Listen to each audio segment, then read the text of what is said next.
എല്ലാവർക്കും നമസ്കാരം. കഴിഞ്ഞ പ്രാവശ്യം ഞാനിവിടെ വന്നത് നാസ്തികനായ ദൈവം 2024 അതേ വേദി. ഇപ്രാവശ്യം ഭയങ്കര മഴയൊക്കെ ആണെന്ന് 2-3 ദിവസമായിട്ടുള്ള അറിയിപ്പുകളൊക്കെ ഉണ്ടായിരുന്നു. എന്നാലും ഇത്രയും നല്ലൊരു സദസ്സും എന്നെ ഇവിടെ ഈ ഒരു വിഷയം അവതരിപ്പിക്കാനായി ക്ഷണിച്ച കണ്ണൂരിലെ എസൻസ് ഗ്ലോബലിന് നന്ദി പറഞ്ഞുകൊണ്ട് തുടങ്ങണം. ഉണ്ടായിരുന്നെങ്കിൽ എന്നു ഞാൻ. ഇപ്പോൾ ഇത് കേൾക്കുമ്പോൾ നിങ്ങൾക്ക് തോന്നുന്ന ഒരു പഴയ ഒരു പാട്ട് അല്ലേ? ഉണ്ടായിരുന്നെങ്കിൽ എന്നു ഞാൻ. അത് കഴിഞ്ഞ് വളരെ പോസിറ്റീവായിട്ടുള്ള ഒരു കൺക്ലൂഷനാണ്. ഇവിടെ അങ്ങനെ അല്ല. ഇവിടെ ഉണ്ടായിരുന്നു എന്ന് ഉദ്ദേശിക്കുന്നത് കാമുകിയോ സ്നേഹപാതനോ ഒന്നുമല്ല. ഉണ്ടായിരുന്നു എന്നും ഉണ്ടാകും എന്നൊക്കെ പറയുന്ന ഒരു ഉണ്ടാക്കർ പുള്ളിയെക്കുറിച്ചുള്ള ഒരു വിഷയമാണ്. ബേസിക്കലി എസൻസ് ആയാലും സ്വാതന്ത്ര്യ പ്രസ്ഥാനങ്ങളായാലും ഏറ്റവും വലിയ അസ്വാതന്ത്ര്യം ഏതെന്ന് ചോദിക്കുമ്പോൾ നമ്മുടെ സമൂഹത്തിൽ നമ്മളെ ബ്ലൈൻഡ് ആക്കുന്ന ഒരുപാട് കാര്യങ്ങളുണ്ട്. പൊളിറ്റിക്സ് ആവാം, മതമാകാം. ഏറ്റവും കൂടുതൽ ആളുകളെ അന്ധരാക്കുന്ന മൂന്നാമത്തെ കാരണം കാറ്ററാക്ട്, തിമിരമാണെന്നാണ് പറയുന്നത്. അത് മൂന്നാമത്തെ കാരണമാണ്. അപ്പോൾ ഒന്നാമത്തെ കാരണവും രണ്ടാമത്തെ കാരണവും ഏതാണെന്ന് വ്യക്തമാണ്. നമ്പർ 1 റിലീജിയനാണ്, നമ്പർ 2 പൊളിറ്റിക്സ് ആണ്. മനുഷ്യനെ വല്ലാതെ അന്ധരാക്കികളെ. ഈ മതത്തിൻ്റെ ഒരു ബേസിക് സോഫ്റ്റ്വെയർ എന്ന് പറയുന്നത് OS എന്ന് പറയുന്നത് തന്നെ ദൈവമാണ്, പലതരത്തിലുള്ള ദൈവം. ഇപ്പോൾ പലരും പറയാറുണ്ട്, എത്തീസ്റ്റുകൾ, സെമി എത്തീസ്റ്റുകളൊക്കെ ആയിട്ടുള്ള ആളുകളൊക്കെ പറയാറുണ്ട്, ദൈവം ഉണ്ട് എന്ന് എനിക്കറിയില്ല, ഉണ്ടെന്ന് ഞാൻ കരുതുന്നുമില്ല, പക്ഷെ ഉണ്ടായിരുന്നെങ്കിൽ എന്ന് ഞാൻ ആഗ്രഹിച്ചിട്ടുണ്ട്. കാരണം ഈ ലോകത്ത് നടമാടുന്ന അനീതികൾ, ചെറിയ കുട്ടികൾക്ക് ക്യാൻസർ വരുന്നു, വൃദ്ധകൾ റേപ്പ് ചെയ്യപ്പെടുന്നു, പാവപ്പെട്ടവർ വീണ്ടും പാവപ്പെട്ടവരായി പോകുന്നു, അനീതി, അക്രമം, ദുരന്തങ്ങൾ, പ്രളയം.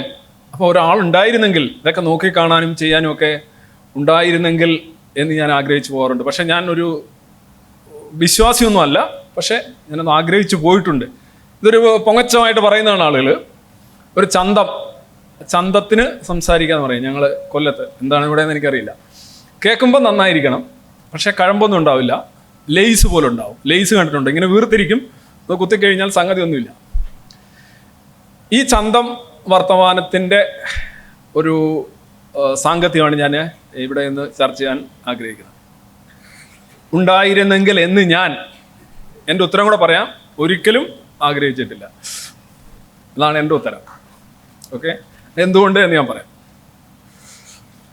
ഈ എല്ലാം നോക്കിക്കാണുകയും നിയന്ത്രിക്കുകയും നീതി നടപ്പിലാക്കുകയും ചെയ്യുന്ന ഒരു ദൈവം ഉണ്ടായിരുന്നെങ്കിൽ എന്ന് പറയുമ്പോൾ ആളുകൾ ചോദിക്കും, ഒരു ദൈവമാണോ ഒന്നിലധികം ദൈവങ്ങളാണോ?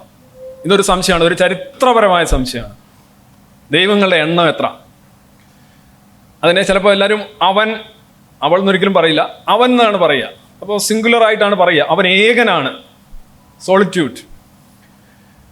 അപ്പോൾ ജീരകം തൊലിച്ചോ അല്ലെന്നുണ്ടെങ്കിൽ തിര എണ്ണിയോ ഒക്കെ ജീവിക്കുന്ന ഒരു വ്യക്തിയാണ്, ഏകനാണ്.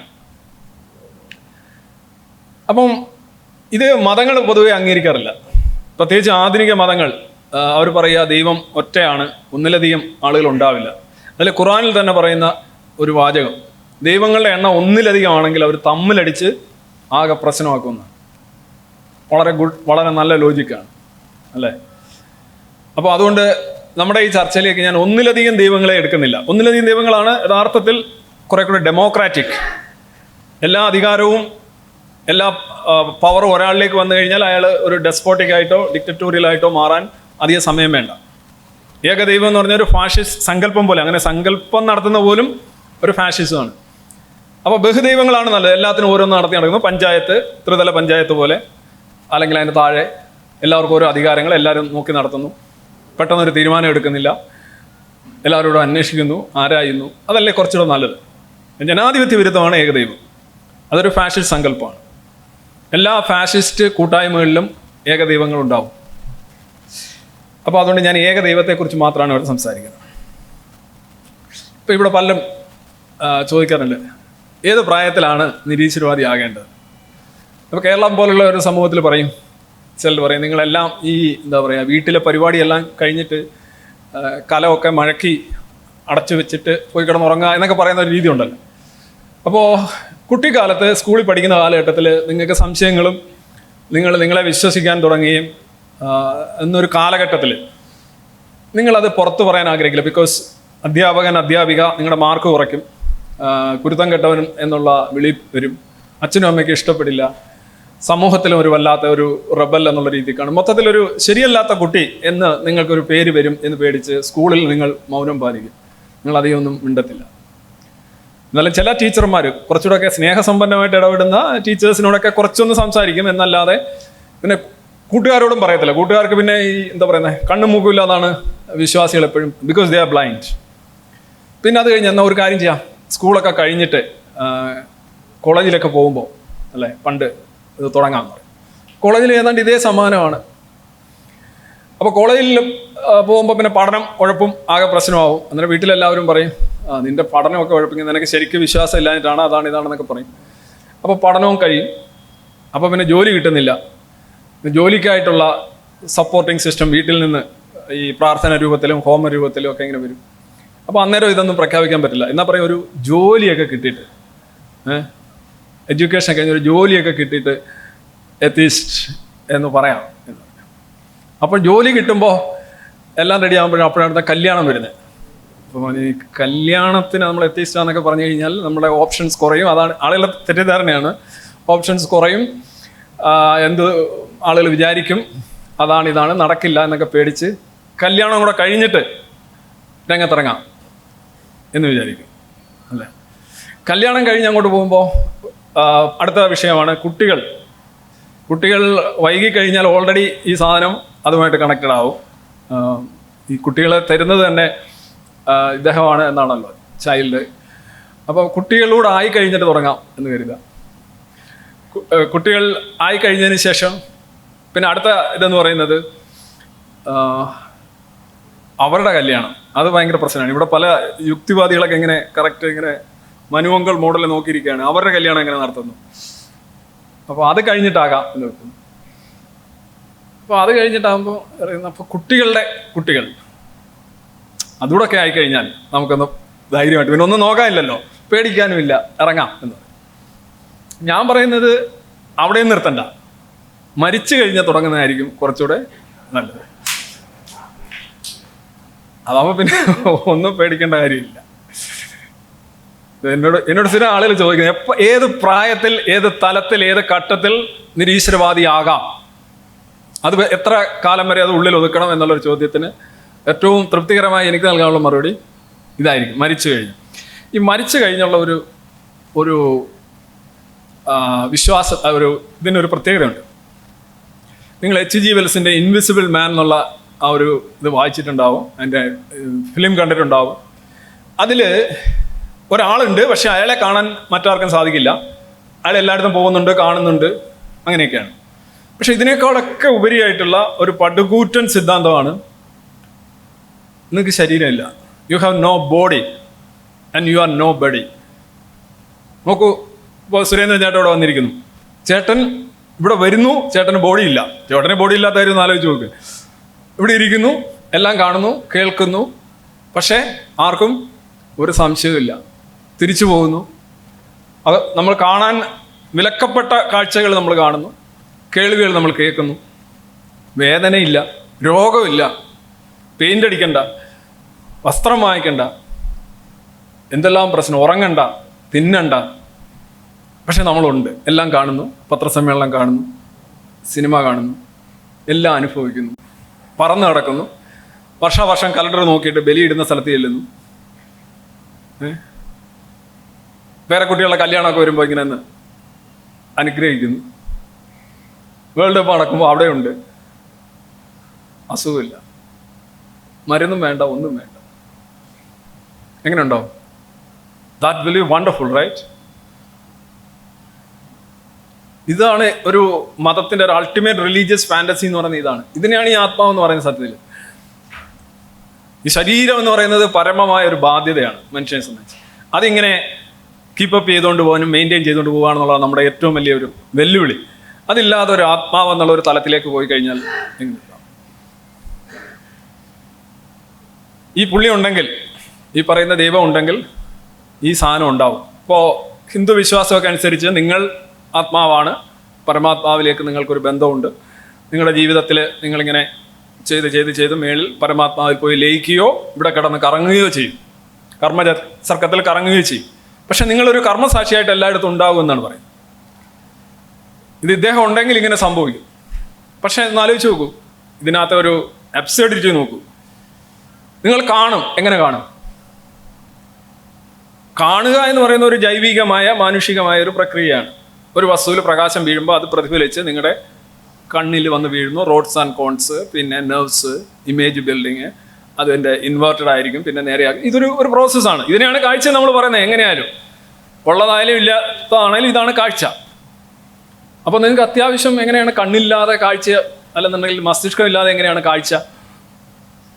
It's so unreal, right? അതുപോലെ തന്നെ വേദന അറിയുന്നില്ല. വേദന അറിയാനും ശരീരമാണ് വേണ്ടത്. വേദന അറിയുന്നില്ല. ശരീരം ഇല്ലാത്തടത്ത് വേദന അറിയുന്നില്ല, അറിയുന്നു എന്നുള്ളൊരു വ്യത്യാസമുണ്ടോ? ഉണ്ടോ? ഇപ്പോൾ നിങ്ങളുടെ ശരീരത്തിലുണ്ടാകുന്നൊരു വേദന, നിങ്ങളുടെ ശരീരം എൻ്റെ ശരീരമല്ല. അപ്പോൾ അവിടെ വേദന ഉണ്ടോ ഇല്ലയോ എന്നുള്ളത് എന്നെ സംബന്ധിച്ച് ഞാൻ അറിയുന്നില്ല. നിങ്ങൾ കോഴിക്കോട് നിൽക്കുകയാണെങ്കിൽ ഞാൻ ഒട്ടും അറിയുന്നില്ല. ഇവിടെയാണെങ്കിൽ നിങ്ങൾ എന്തെങ്കിലുമൊക്കെ ഒരു പ്രശ്നമൊക്കെ ഉണ്ടാകുമ്പോൾ ഞാൻ അറിയും. അപ്പോൾ അതും ബേസിക്കലി വളരെ അയഥാർത്ഥമായ ഐഡിയയാണ്. ശരീരം ഇല്ലെങ്കിൽ പിന്നെ വേദന ഇല്ല എന്ന് പറയുന്നതിനകത്ത് അർത്ഥമില്ല. അതുപോലെ തന്നെ കേൾവി ഇല്ല എങ്കിൽ, കേൾക്കുന്നില്ല എന്ന് പറഞ്ഞു കഴിഞ്ഞാൽ പിന്നെ ഈ പറയുന്ന കേൾവി, ചെവി ഇല്ലാത്ത ഒരാൾക്ക് കേൾക്കാനും കേൾക്കാതിരിക്കാനും കഴിയും.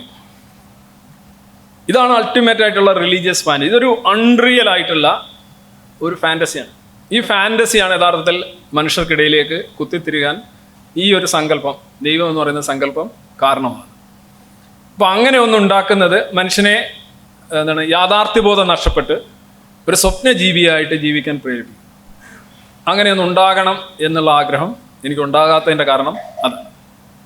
ഇതാണ് യഥാർത്ഥത്തിൽ അൾട്ടിമേറ്റ് ആയിട്ടുള്ള റിലീജിയസ് ഫാൻറ്റസി. ഞാൻ എത്തീസ്റ്റിൻ്റെ കാര്യം കണക്ട് ചെയ്ത് പറഞ്ഞാണ്. ഇനി മറ്റൊന്നുള്ളത്, വിശ്വാസം അല്ലെങ്കിൽ ദൈവം എന്ന് പറയുന്നത്, അത് സംബന്ധിച്ച് ഏറ്റവും വലിയൊരു പാരമ്പര്യ രോഗം എന്ന് പറയുന്നത് പ്രെയറാണ്. വിശ്വാസം പ്രെയറിൽ അടിസ്ഥാനപ്പെട്ടിരിക്കും. ഒരു പ്രെയർ ബിസിനസ്സാണ്. എല്ലായിടത്തും പല രീതിയിലാണ് പ്രേ ചെയ്യുന്നതെന്നേ ഉള്ളൂ. ചിലർ മൗനത്തിൽ മിണ്ടാതിരുന്ന് പ്രാർത്ഥിക്കും, ചിലർ കൊതുവിനെ അടിച്ച് കൊന്നുകൊണ്ട് പ്രാർത്ഥിക്കും, ചിലർ ഷൗട്ട് ചെയ്യും, ചിലർ തല കൊണ്ടുവന്ന് തറയിലിടിക്കും. പല ആയിട്ട് എല്ലാം സംഗതി ഒന്ന് തന്നെയാണ്, ആരോടോ പ്രാർത്ഥിക്കുക. അപ്പോൾ ഈ ദൈവം എന്ന് പറയുന്നത് എൻ്റെ ഒരു മറു വാക്കാണ് പ്രാർത്ഥന എന്ന് പറയുന്നത്. പക്ഷേ ഈ പ്രാർത്ഥനയ്ക്ക് ഒരു പ്രശ്നമുണ്ട്. ഞാൻ പല പരിപാടികളിലും അതൊരു പറഞ്ഞിട്ടുള്ള കാര്യമാണ്. ഇപ്പോൾ ലോട്ടറി എടുക്കുന്നു, എല്ലാവരും ഒന്നാം സമ്മാനത്തിന് വേണ്ടി പ്രാർത്ഥിക്കുന്നു. അവിടെ എന്ത് സംഭവിക്കും? ഒരു ഡ്രോയാണ് നിങ്ങൾ എടുക്കുന്നതെങ്കിൽ ഒരാൾക്ക് മാത്രമേ കിട്ടുള്ളൂ. അത് വീണ്ടും ഒന്നുകൂടെ മിക്സ് ചെയ്തിട്ട് ഒന്നുകൂടെ എടുക്കാന്നുണ്ടെങ്കിൽ ആദ്യത്തെ ആൾക്ക് കിട്ടാനുള്ള സാധ്യത ഗോവിന്ദ, അല്ലേ? ഒരു സാധ്യതയില്ലെന്ന് ഞാൻ പറയുന്നില്ല. ഞാൻ അടുത്തിടെ ഒരു 3 ലോട്ടറി ഒന്നാം സമ്മാനം കിട്ടിയ ഒരു KSEB ജീവനക്കാരൻ്റെ ഒരു ഡോക്യുമെൻ്ററി ഉണ്ട്. പുള്ളിക്ക് 60 ലക്ഷം, 65 ലക്ഷം, 70 ലക്ഷം, 70 ലക്ഷം 3 ഒന്നാം സമ്മാനങ്ങൾ അടിച്ചു. 2016, 17, 18 വർഷം. ആലപ്പുഴക്കാരനാണ്. ഞാൻ ഈ അടുത്തിടെ ഇങ്ങോട്ട് കണ്ടതാണ്. പുള്ളി തൃപ്തനൊന്നും അല്ല കേട്ടോ. പുള്ളി പറയുന്നത് ഇങ്ങനെ 3 കിട്ടി, കുറേ അങ്ങോട്ടും ഇങ്ങോട്ടൊക്കെ പോയി, പിന്നെ ഒരു വീടൊക്കെ വെച്ച്. സാധാരണ നമ്മളിങ്ങനെ ചെന്ന് എത്തിച്ചേരുന്ന ഒരു ദൂരത്തിൽ മാത്രമാണ് പുള്ളി എത്തിച്ചേരുന്നത്. അത്രയും ഒരു ഉയരവും അത്രയും ഒരു കനമൊക്കെ ഉള്ളു പുള്ളിക്ക്. പുള്ളിയുടെ മുഖത്ത് തന്നെ ഒരു എന്താ പറയുന്ന ഒരു തെളിച്ചവും ഇല്ല. 3 ഒന്നാം സമ്മാനം അടിച്ചാണ്. അപ്പം ഞാൻ പറഞ്ഞു വന്നത്, ഒരു കൂട്ടം ആളുകൾ ഒരു കാര്യത്തിന് വേണ്ടി പ്രാർത്ഥിക്കുകയാണ്. ഒരാൾക്ക് മാത്രമേ കൊടുക്കാൻ പറ്റൂ, സ്വാഭാവികമായിട്ട്. അപ്പം ദൈവം ഉണ്ടെങ്കിൽ എന്താ സംഭവിക്കുക? ദൈവത്തിന് എന്ത് ചെയ്യാൻ കഴിയും? 1 കോടി ആൾക്കാർ പ്രാർത്ഥിക്കുന്നു, എന്ത് ചെയ്യാൻ കഴിയും? ഈ പ്രാർത്ഥിക്കുന്നവരുടെ ഗുണഗണങ്ങളും ദോഷങ്ങളും എല്ലാം പെട്ടെന്നൊരു ഫ്രാക്ഷൻ ഓഫ് എ സെക്കൻഡിൽ ഫീഡ് ചെയ്താൽ പോലും ദൈവത്തിന് എന്ത് ചെയ്യാൻ കഴിയും? ദൈവത്തിൻ്റെ IC തന്നെ അടിച്ചു പോകും. എങ്ങനെയാണ് പുള്ളിക്ക് തീരുമാനിക്കാൻ കഴിയുക? ലോകത്ത് പലയിടങ്ങളിൽ ഇരുന്നുകൊണ്ട് ആളുകൾ പ്രാർത്ഥിക്കണം, ഒന്നാം സമ്മാനം കിട്ടുക. അവസാനം ദൈവം ഉണ്ടെങ്കിൽ എന്തായിരിക്കും ചെയ്യുക? വരുന്നോണ്ടാവട്ടെ എന്ന് പറയും. നമ്മളത് തന്നെയല്ലേ പറയുന്നത്. ആരെ എടുക്കുന്നോ അവനാണ് ഒന്നാം സമ്മാനം. അതിനപ്പുറം ഒരു തീരുമാനം പുള്ളിക്ക് സാധിക്കില്ല. ഇനി പുള്ളി ഒരാൾ വിചാരിക്കുക, ഞാൻ ഇന്നാർക്ക് കൊടുക്കും എന്ന് വെച്ച് കഴിഞ്ഞാൽ നടക്കൂ? അത് നടക്കില്ല. ഈ പ്രാർത്ഥന എന്ന് പറഞ്ഞാൽ ഒരു നിരർത്ഥകത എന്ന് പറഞ്ഞു കഴിഞ്ഞാൽ ചില സമയങ്ങളിൽ ഒന്നിലധികം ആളുകൾ ഇപ്പോൾ ഒരു ക്ലാസ് തന്നെ നോക്കുക, 1ാം റാങ്കിന് വേണ്ടി പ്രാർത്ഥിക്കുക. എത്ര പേർക്ക് കിട്ടാൻ സാധ്യതയുണ്ട്? ഒരാൾക്ക് കിട്ടാൻ സാധ്യതയുള്ളൂ. എല്ലാവരും 1ാം റാങ്കിന് വേണ്ടിയാണ് പ്രാർത്ഥിക്കുന്നത്. അപ്പോൾ ഇദ്ദേഹം ഉണ്ട് എങ്കിൽ അദ്ദേഹം എന്ത് ചെയ്യും? അദ്ദേഹം അതിൽ നിന്ന് പിന്മാറി നിൽക്കുകയല്ലോ ഉള്ളൂ. ഞാൻ പണ്ട് നാസീനായ ദൈവം പ്രഭാഷണം തുടങ്ങിയ കാലഘട്ടത്തിൽ ഈ പുലിയുടെയും മാൻ്റെ ഒരു കഥ പറഞ്ഞുകൊണ്ടാണ് തുടങ്ങിയത്. അത് 2011. അതായത് ഒരു പുലിയും മാനും, മാനെ പുലി ഓടിക്കുന്നു, മാൻ പ്രാർത്ഥിക്കുന്നു.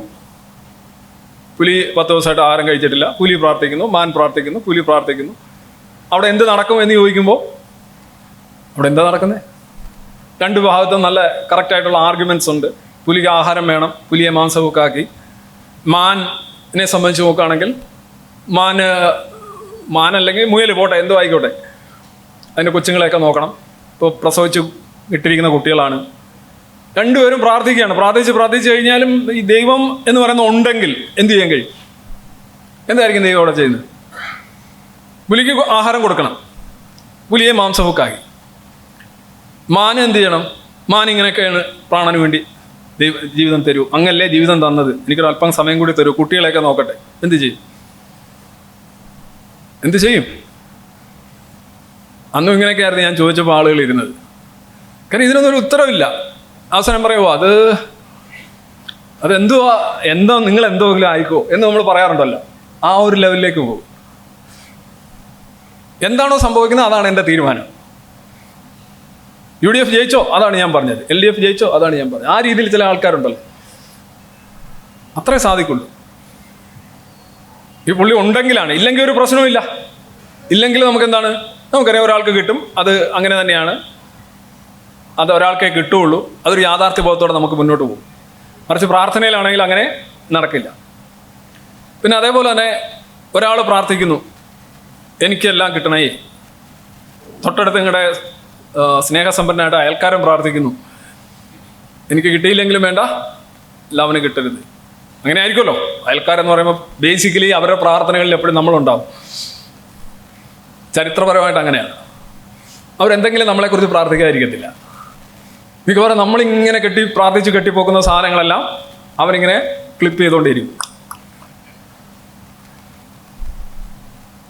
എനിക്ക് തോന്നുന്നു ഈ പ്രാർത്ഥനകളൊന്നും നടക്കാത്തതിൻ്റെ ഒരു കാരണം ലോജിക്കലായിട്ട് ചിന്തിച്ച് നോക്കിയാൽ എല്ലാവരും പ്രാർത്ഥിക്കുന്നു എന്നുള്ളതും എല്ലാവർക്കും അയൽക്കാരും വെൽ വിഷേഴ്സും ഒക്കെ ഉള്ളതും ആയിരിക്കാം. വെൽ വിഷേഴ്സ് എന്ന് പറഞ്ഞാൽ someone want to push you into a well എന്ന് വേണമെങ്കിലും എടുക്കാം, അല്ലേ? ക്ലോസ് ഫ്രണ്ട്, ക്ലോസ് ആക്കാൻ നടക്കുന്ന ഫ്രണ്ട്, അല്ലേ? ധോണിയെക്കുറിച്ചൊരു തമാശ പറയുന്നത്, ധോണി നല്ലൊരു ഫിനിഷറാണെന്ന് പറയാറുണ്ട്. And he will finish the Indian team എന്ന് ചില സർക്കാസ്റ്റിക് ആയിട്ട് പറയാറുണ്ട്. അതേപോലെ ഞാൻ പറഞ്ഞു. അപ്പോൾ ഞാൻ പറഞ്ഞ ഇതാണ്, ഈ ലോകത്ത് ഈ പ്രാർത്ഥനകൾ പൊതുവിൽ നടക്കാറില്ല, നമുക്കറിയാം.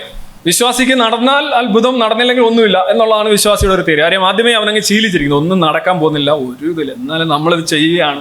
ഈ നേർച്ച എന്നുള്ള വാക്ക് തന്നെയാണ്, വെറുതെ ചെയ്തുകൊണ്ടേയിരിക്കുക. ചിലതൊക്കെ നടന്നു കഴിഞ്ഞാൽ അതാണെന്ന് കരുതി ആശ്വസിക്കുക, ഇല്ലെങ്കിൽ നീ ഇവിടെ കിട്ടിയില്ലെങ്കിൽ വേറെ എവിടെ, അങ്ങനെയൊക്കെയുള്ള കുറേ ആശ്വാസ ചിന്തകളാണ്. അപ്പോൾ എനിവേ ഇത് നടക്കാത്തതിൻ്റെ ഒരു കാരണം നിങ്ങളുടെ പല ഇതും വേറെ ആളുകൾ ഇരുന്ന് ഡിസേബിൾ ചെയ്യുന്നുണ്ടാവും, ന്യൂട്രലൈസ് ചെയ്യുന്നുണ്ടാവും, നിങ്ങളുടെ വീട്ടിൽ നിന്ന് തന്നെ വരുന്നുണ്ടാവും ഒരു പക്ഷേ. ഞാനിത് വിശ്വാസികളോട് പറയുകയാണ്.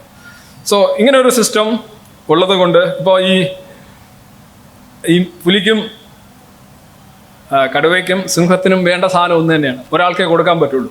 എന്തായിരിക്കും? നടുക്കിരിക്കുന്ന മിസ്റ്റർ ദൈവം ചെയ്യുക. പുള്ളി അവിടെ നിന്ന് എഴുന്നേറ്റ് പോകും, അല്ലെങ്കിൽ രണ്ടെണ്ണം കൂടി പുള്ളിയെ തട്ടും. അങ്ങനെ ഒരെണ്ണം ഉണ്ടാകുന്നതുകൊണ്ട് ഒരു പ്രയോജനമില്ല. ഇനി മറ്റൊന്നുള്ളത്, ഈ ദൈവം എന്ന് പറയുന്ന സങ്കല്പം ഉണ്ടെങ്കിൽ ഏറ്റവും കൂടുതൽ നാശം ഉണ്ടാകുന്ന ഒരു കാര്യം എന്ന് വെച്ച് കഴിഞ്ഞാൽ ഈ ഓവർ ടൈം ചെയ്യുക എന്ന് പറഞ്ഞ സാധനം ഉണ്ടല്ലോ. അതായത് നിങ്ങൾ വർക്ക് ചെയ്യുന്നു, അതിൻ്റെ കൂടെ കുറച്ചുകൂടെ വർക്ക് ചെയ്യുന്നു. നിങ്ങൾ ഒരാളെ പുകഴ്ത്തുന്നു, പിന്നെ ഒന്നുകൂടെ പുകഴ്ത്തുന്നു, ഒരു കവിതയും കൂടെ എഴുതുന്നു. ഈ എല്ലാ മതപരമായ ആചാരങ്ങളും ഒരു ഓവർ ടൈം വർക്കാണ്. പക്ഷേ അതിന് സാലറി ഇല്ല. ഒന്നെണ്ണം കിട്ടാനായിട്ട് പഠിക്കാം, പ്രാർത്ഥിക്കാം, പൂജ നടത്താം, ഹോമം നടത്താം, എല്ലാം നടത്താം. പക്ഷെ പഠിക്കണം, അതിൻ്റെ കൂടാണ് മറ്റേത് നടത്തേണ്ടത്.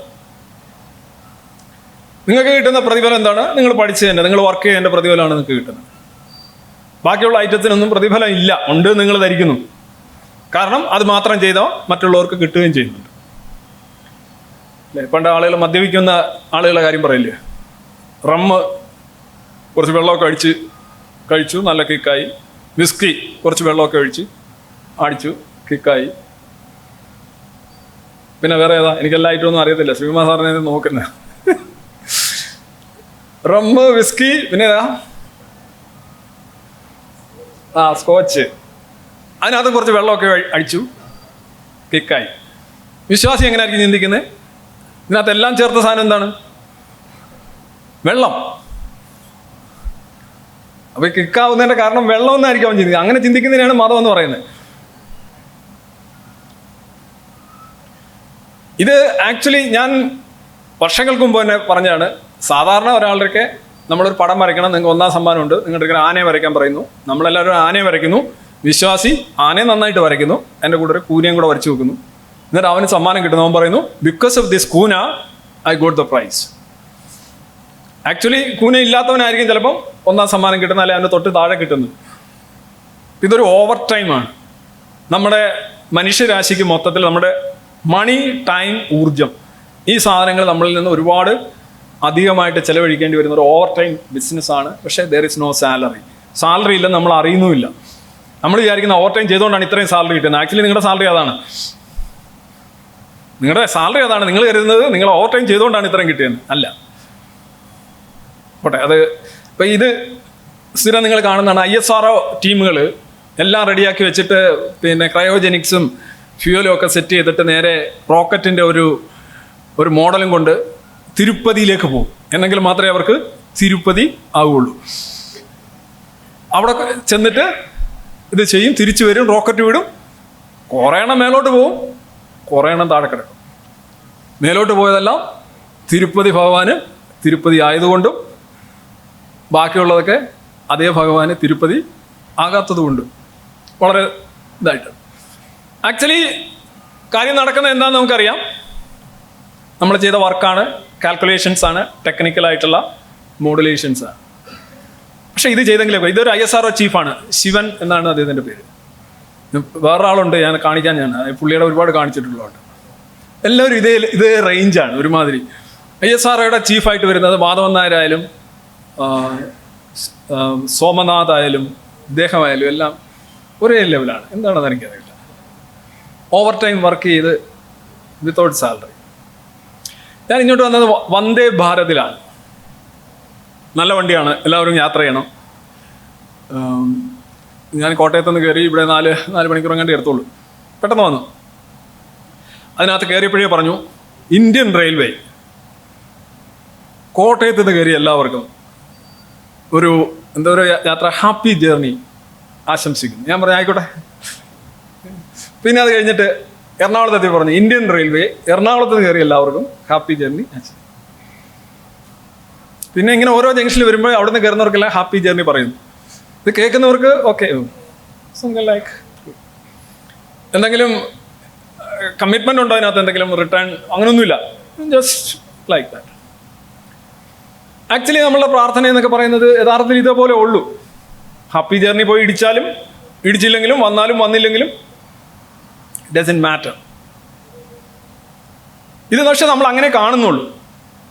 ഇന്ത്യൻ റെയിൽവേ ഉറപ്പ് വന്നു അതുകൊണ്ട് അങ്ങനെയൊന്നും നമ്മൾ ചിന്തിക്കുന്നില്ല. പക്ഷേ ഈ ദൈവം എന്ന് പറയുന്ന ഒരു സങ്കല്പം വരുമ്പോൾ അങ്ങനെ ചില ധാരണകൾ ആളുകൾക്ക് വരികയും അവർ ചില ഡെല്യൂഷനുകളിലേക്ക് പോവുകയും ചെയ്യും. അത് കഴിഞ്ഞ് രണ്ടാമത് പറഞ്ഞ കാര്യമായിരുന്നു, അത് ഇതേ കണക്കുള്ള കറക്റ്റ് അല്ല, fire detector inside, don't smoke inside the toilet. ഞാൻ ഇത് ട്രെയിനകത്തിരുന്ന് ചെയ്തതാണ്. അതായത് ടോയ്ലറ്റിൽ പോയി പുകയ്ക്കരുത്, ഫയർ ഡിറ്റക്ടർ ഉണ്ട്, നിങ്ങളെ പിടിച്ച് പൊക്കും, റെയിൽവേ പോലീസ് പിടിക്കുമെന്നാണ് ആ പറഞ്ഞതിൻ്റെ അർത്ഥം. അതിനേക്കാൾ ഭീകരമായിരുന്നു മൂന്നാമത്തത്. അതിങ്ങനെ ആവർത്തിച്ചുകൊണ്ടിരിക്കുകയാണ്, remember to flush the toilets after use. ഇത് കേൾക്കുമ്പോൾ ചിലർക്കൊക്കെ എന്തുകൂടെ ഇങ്ങനെ പറഞ്ഞു, നമ്മളെന്തോ അങ്ങനെ വെള്ളം ഒഴിക്കാത്ത ടീമുകളാണോ, നിങ്ങൾ എന്തോ ഇത് രാവിലെ വന്നിരുന്ന തൊട്ട് ഇങ്ങനെ പറയുന്നത്. പക്ഷെ നമ്മളെ അങ്ങനെ ഓർമ്മിപ്പിക്കേണ്ടി വരുന്ന കാര്യം നമ്മൾ അതിലേക്ക് ആയിട്ടില്ല. ഇൻസൾട്ടിങ് ആണ്, കേസ് കൊടുത്താൽ എടുത്ത് കളയും.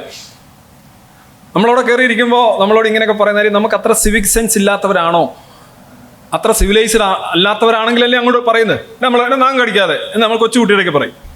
വലിയൊരാൾ വന്നിരുന്ന് ഇങ്ങനെ ഇരിക്കുമ്പോൾ നാം കടിക്കരുത് കേട്ടോ, വായി വിരലിടരുത് കേട്ടോ എന്ന് നമ്മൾ പറയില്ല, പറയാൻ പാടില്ല. കാരണം അവനെ നമ്മൾ അളക്കുകയാണ്, അവനെ അങ്ങനെ കാണുന്നുള്ളൂ എന്നുള്ളതാണ്. പക്ഷെ നമ്മുടെയൊക്കെ ഇങ്ങനെ പറയേണ്ടി വരുന്നുണ്ട് ഇന്ത്യൻ റെയിൽവേ. പക്ഷെ ഇതൊക്കെ വളരെ കൃത്യമായിട്ടുള്ള കാര്യമാണ്. It's a man to man റിലേഷനിലെ കമ്മ്യൂണിക്കേഷൻസ് ആണ്. It has nothing to do with these kind of blessings, prayers or anything like that. കാര്യം നടക്കണമെങ്കിൽ ഇങ്ങനെ പറയണം, അത് മാൻ ടു മാൻ ആണ്, നോ പ്രോബ്ലം. ബട്ട് ദൈവം ഇങ്ങനെയുള്ള ഒരു സംഗതി അല്ല. അങ്ങനെ ഒരു കമ്മിറ്റ്മെൻറ്റോ ഒബ്ലിഗേഷനോ അല്ലെന്നുണ്ടെങ്കിൽ അത്ര ഒരു റിട്ടേണോ അവിടെ ഇല്ല. ഈ കഥ നിങ്ങൾക്കറിയാം, പഴയ കഥ. ഒരു ജോലി ഞങ്ങൾ പഠിക്കുന്ന കാലഘട്ടത്തിലൊക്കെ ഉണ്ടായിരുന്നൊരു കഥയാണ്. ഈ കഥയുടെ പല വേർഷനുണ്ട്. ഒരു വുഡ് കട്ടർ, വിറക് വെട്ടുകാരൻ, മരം വെട്ടുകാരൻ, ഒരു റിപ്പോർട്ടർ. ഇയാൾ എന്ത് ചെയ്തു? മരം വെട്ടിക്കൊണ്ടിരിക്കുകയായിരുന്നു. അപ്പോൾ അയാളുടെ കയ്യിൽ നിന്ന് വഴുതി അയാളുടെ ഒരു ആക്സ് ഉണ്ട്, മഴു തെറിച്ച് വെള്ളത്തിൽ വീഴുന്നു. ഇയാൾ ആകെ അങ്ങ് ഇതായിട്ടിരിക്കുന്നു. നല്ലോണം വർക്ക് ചെയ്യുന്ന ആളാണ്. വർക്ക് ചെയ്ത് വിറകൊക്കെ വെട്ടി എല്ലാവർക്കും കൊണ്ട് കൊടുത്ത് ഭാര്യയും കുട്ടികളൊക്കെ നോക്കുന്ന വളരെ സത്സ്വഭാവിയായിട്ടുള്ള മനുഷ്യനാണ്. അപ്പം ഈ മഴു കുറേ കഴിഞ്ഞപ്പം ഒരു ദേവത പ്രത്യക്ഷപ്പെടുന്നു. ദേവത ആദ്യം കൊണ്ട് കൊടുക്കുന്നത് ഒരു സിൽവർ മഴുവാണ്. അന്നേരം പുള്ളി നോക്കിയിട്ട് പറഞ്ഞു, ഇതെൻ്റെ അല്ല, എനിക്കിത് വേണ്ട. അന്നേരം ദേവതയ്ക്ക് മനസ്സിലാക്കി അവന് ഈ പട്ടിക്കാട് കിടക്കുന്നതുകൊണ്ട് എന്താണ് സിൽവർ എന്ന് അറിയാത്തത് കൊണ്ടാകാം. അത് കഴിഞ്ഞിട്ട് ഒരു സ്വർണ്ണ മഴു കൊണ്ട് കൊടുക്കും. ഈ സ്വർണ്ണ മഴു കൊടുക്കുമ്പോഴും പറയും, ഇതല്ല, നിങ്ങൾ എൻ്റെ സമയം കളയാതെ, ഇത് ഞാൻ എൻ്റെ ഇതാരും.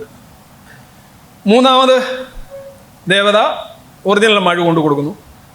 അവൻ്റെ മഴുവാണ്, അവനെ എടുക്കുന്നു. അവൻ പറയും, ഇതാണ് എൻ്റെ മഴു.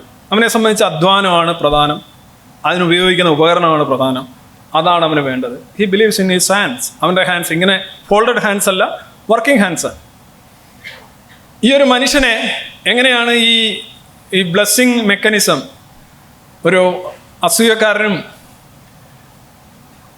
ആത്മനിയന്ത്രണം ഇല്ലാത്തവനും ദുരാഗ്രഹിയും അന്ധവിശ്വാസിയും ആക്കുന്നതെന്ന് ഈ കഥയുടെ ബാക്കിയുണ്ട്.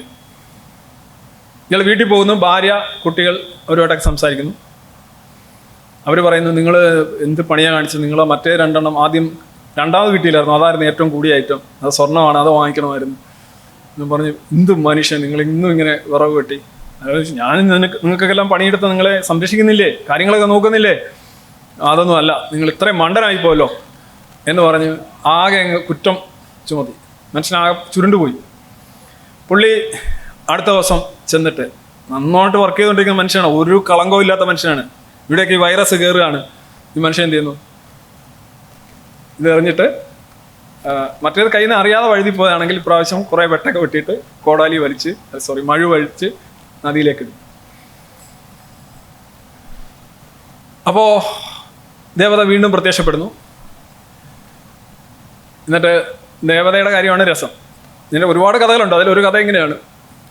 ദേവത ഇവനെ കഴിഞ്ഞ പ്രാവശ്യം ഇവൻ സ്വന്തം മഴു മാത്രമല്ല വാങ്ങിച്ചോളൂ, അതുകൊണ്ട് ഇപ്രാവശ്യം ഉടനടി അവൻ്റെ പണി മുടങ്ങണ്ട, അവൻ നല്ലോണം പണിയുന്നവനാണല്ലോ എന്ന് കരുതി അവൻ്റെ ഒറിജിനൽ മഴുവൻ കൊടുക്കും. അവൻ പറഞ്ഞത്, എന്തോന്ന് പരിപാടിയാണിത്? പല പല രീതികളുണ്ട് ഇതിനകത്ത്. എന്നാലും ഞാൻ ഒരു കഥ പറഞ്ഞു. അവന് ബേസിക്കലി അവിടെ വെച്ച് അവൻ്റെ പിന്നെ മഴുവേറെ നിർത്തുകയാണ് ഒരു കഥയിൽ. വേറൊരു കഥയിൽ അവന് ദുരാഹാരം മൂത്തുന്നു, അതങ്ങനെ വരുന്നു, ഇങ്ങനെ വരുന്നു, ദേവതയായിട്ട് സംവാദത്തിൽ അങ്ങനെയൊക്കെ ഉണ്ട്. പക്ഷേ നന്നായിട്ട് അധ്വാനിച്ചുകൊണ്ടിരുന്ന ഒരു മനുഷ്യനെ കൊണ്ട് ഈ ഒരു പണി ചെയ്യിച്ചത്, സ്വന്തം അധ്വാനത്തിലും പ്രവൃത്തിയിലും വിശ്വസിക്കാതെ ഇത്തരം കാര്യങ്ങളിലേക്ക് അവനെ വലിച്ച് അവൻ്റെ ആർത്തിയാണ്. അവന് പറഞ്ഞു കൊടുത്തതും അവന് ചെയ്തതും ആർത്തിയാണ്. ഇങ്ങനെ ഒരു സമ്മാനം നൽകുന്ന ഒരു മെക്കാനിസം ഉള്ളത് കൊണ്ടാണ് ഈ മനുഷ്യൻ ഈ ദുർവൃത്തിയിലേക്ക് പോയത്. അപ്പം അങ്ങനെ ഉള്ള ഒരാൾ, എല്ലാ വിശ്വാസികളുടെ പ്രാർത്ഥനകളും ഇങ്ങനെ തന്നെയാണ്, മനുഷ്യനെ ഇങ്ങനെ ഒരു ഭ്രാന്തനാക്കി കളയും. അങ്ങനെയുള്ള ഒരാൾ ഉണ്ടാകുക എന്ന് പറയുന്നത് വളരെ ഭീകരമായൊരു കാര്യമാണ്. ഇനി ഈ പ്രാർത്ഥനയുടെ മറ്റൊരു കാര്യമാണ്. നിങ്ങൾ പ്രാർത്ഥനയായാലും ശകുനമായാലും, നിങ്ങൾ വിഷുവിനൊക്കെ കണ്ടിട്ടുണ്ടോ? വിഷു എന്ന് പറഞ്ഞു കഴിഞ്ഞാൽ ഈ ഇക്വിനോക്സ് ആണ്. ഇക്വിനോക്സിൻ്റെ അന്ന് നല്ല കാഴ്ച കണ്ടു കഴിഞ്ഞാൽ രാവിലെ സ്വർണം, കണി, പിന്നെന്താണ്, വെള്ളരിക്ക, ചക്കയൊന്നും ഉണ്ടാവില്ല. ചില ചക്ക വെക്കാറുണ്ട്, ചെറിയ ചക്ക, അത് മുള്ളധികം പാടില്ല. മുള്ളുണ്ടെന്നുണ്ടെങ്കിൽ ആ വർഷം മുഴുവൻ പിന്നെ മുള്ളേറിയ അനുഭവങ്ങളായിരിക്കും. കാച്ചിലുണ്ടാവില്ല, ചേമ്പും ഉണ്ടാവില്ല, ചൊറിയുന്ന അനുഭവങ്ങളായിരിക്കും. നല്ല നല്ല അനുഭവങ്ങൾ. അതായത് ഇങ്ങനെയാണ്, ആദ്യമേ നല്ല കാര്യങ്ങളൊക്കെ കണ്ടു കഴിഞ്ഞാൽ ഒരാൾ നമ്മൾ വീട്ടിലോട്ട് കയറി വാ ഇരിക്കൂ എന്നൊക്കെ പറഞ്ഞു കഴിഞ്ഞാൽ നമ്മൾ വിചാരിക്കും ഇനി ബാക്കിയെല്ലാം ഇങ്ങനെ ആയിരിക്കും. അകത്ത് കയറിയിട്ടായിരിക്കും ബാക്കി കിട്ടുന്നത്. അപ്പോൾ ഈ ആദ്യത്തെ കാഴ്ച പ്രഥമ ദൃഷ്ടിയാൽ എങ്ങനെ തോന്നുന്നു? Judge a book by its cover. ഇതൊക്കെ നമ്മുടെ പ്രാഥമികമായിട്ട് മസ്തിഷ്കത്തിൻ്റെ ഒരു ഇതാണ്. അപ്പോൾ അതനുസരിച്ചാണ് ആദ്യം വിഷുവിന് കണി കാണണം. വിഷുവിന് മാത്രം കണി കണ്ടാൽ മതിയോ? അല്ല, വീട്ടിൽ നിന്ന് ഇറങ്ങുമ്പോൾ കണി കാണണം. 1-ാം തീയതി കണി കാണണം. ഷർട്ടിൻ്റെ കളറ് ഓരോ ദിവസവും ആദ്യം വന്ന് ചില ആളുകൾ ഇപ്പോൾ കട തുറക്കും. അയാൾ വിഷുവിന് നല്ല കണിയൊക്കെ കണ്ട് അടിപൊളിയായിട്ടിരിക്കുകയാണ്, വർഷം മുഴുവൻ ഓക്കെ ആയിരിക്കുകയാണ്. പക്ഷേ കട തുറക്കാൻ നേരം ചെന്ന് കടം ചോദിച്ചു കഴിഞ്ഞാൽ ചീത്ത വിളിക്കും. കാരണം പുള്ളി വിചാരിക്കുന്നത് ആ ഒരു ദിവസം ഓരോ മൊമെൻറ്റിലും ഓരോ സെക്കൻഡിലും ശകനവും ഒക്കെ നോക്കിക്കൊണ്ടാണ് മനുഷ്യൻ മുന്നോട്ട് പോകുന്നത്. ആക്ച്വലി ഇതിൻ്റെ പാക്കേജ് എന്ന് പറഞ്ഞാൽ ആനുവൽ പാക്കേജാണ്. ആനുവൽ പാക്കേജിൽ എല്ലാം ഉള്ളതാണ്. നിങ്ങൾക്ക് ഇപ്പോൾ ഉദാഹരണമായിട്ട് ഒരു 12 ലക്ഷം രൂപ സാലറി വാർഷികം എന്നും പറഞ്ഞൊരു പാക്കേജ് കിട്ടുകയാണ്. നിങ്ങൾ പിന്നെ അത് ഓരോ മാസവും ഓരോ ദിവസവും ഓരോ മണിക്കൂറും എത്ര കിട്ടുമെന്ന് നിങ്ങൾ ചിന്തിക്കൂ. പക്ഷേ ഈ ഭക്തിയിലും ദൈവസങ്കല്പത്തിലും അങ്ങനെയാണ്. ഓരോ സെക്കൻഡും ഓരോ മിനിറ്റും ഓരോ ആളും ഓരോ അനന്തരാവകാശിയും പ്രാർത്ഥിക്കണം. ഇപ്പം ആദം വലിയ പ്രാർത്ഥനക്കാരനാണെന്ന് പറഞ്ഞു. ആദം സങ്കല്പിച്ചു ദൈവത്തിൻ്റെ ഒരു ആദം പ്രാർത്ഥിച്ചിട്ടുണ്ടാവും, എനിക്കും എൻ്റെ കുടുംബത്തിനും എല്ലാ ബ്ലെസ്സിങ്സും അങ്ങയുടെ ദയയും കരുണയും എല്ലാം ഉണ്ടാകണമേ എന്നൊരൊറ്റ പ്രാർത്ഥനയാണ്. അപ്പം പുള്ളിയുടെ സംഗതി മുഴുവൻ ആയിക്കഴിഞ്ഞു. പുള്ളിക്ക് നല്ലൊരവസ്ഥ ആയിക്കഴിഞ്ഞു ഇത് നടക്കുന്നുണ്ടെങ്കിൽ. പക്ഷേ ഇദ്ദേഹത്തിൻ്റെ മകൻ തൊട്ട് വീണ്ടും പ്രാർത്ഥന തുടങ്ങും. മകൻ എല്ലാ ദിവസവും പ്രാർത്ഥിക്കും, എല്ലാ മണിക്കൂറും പ്രാർത്ഥിക്കും, എല്ലാ ദിവസവും പ്രാർത്ഥിക്കും. ഇതിൻ്റെ ഒരു സിസ്റ്റം നിങ്ങൾ ശ്രദ്ധിച്ചിട്ടുണ്ടോ? എല്ലാം മൊമെൻ്ററിയാണ്.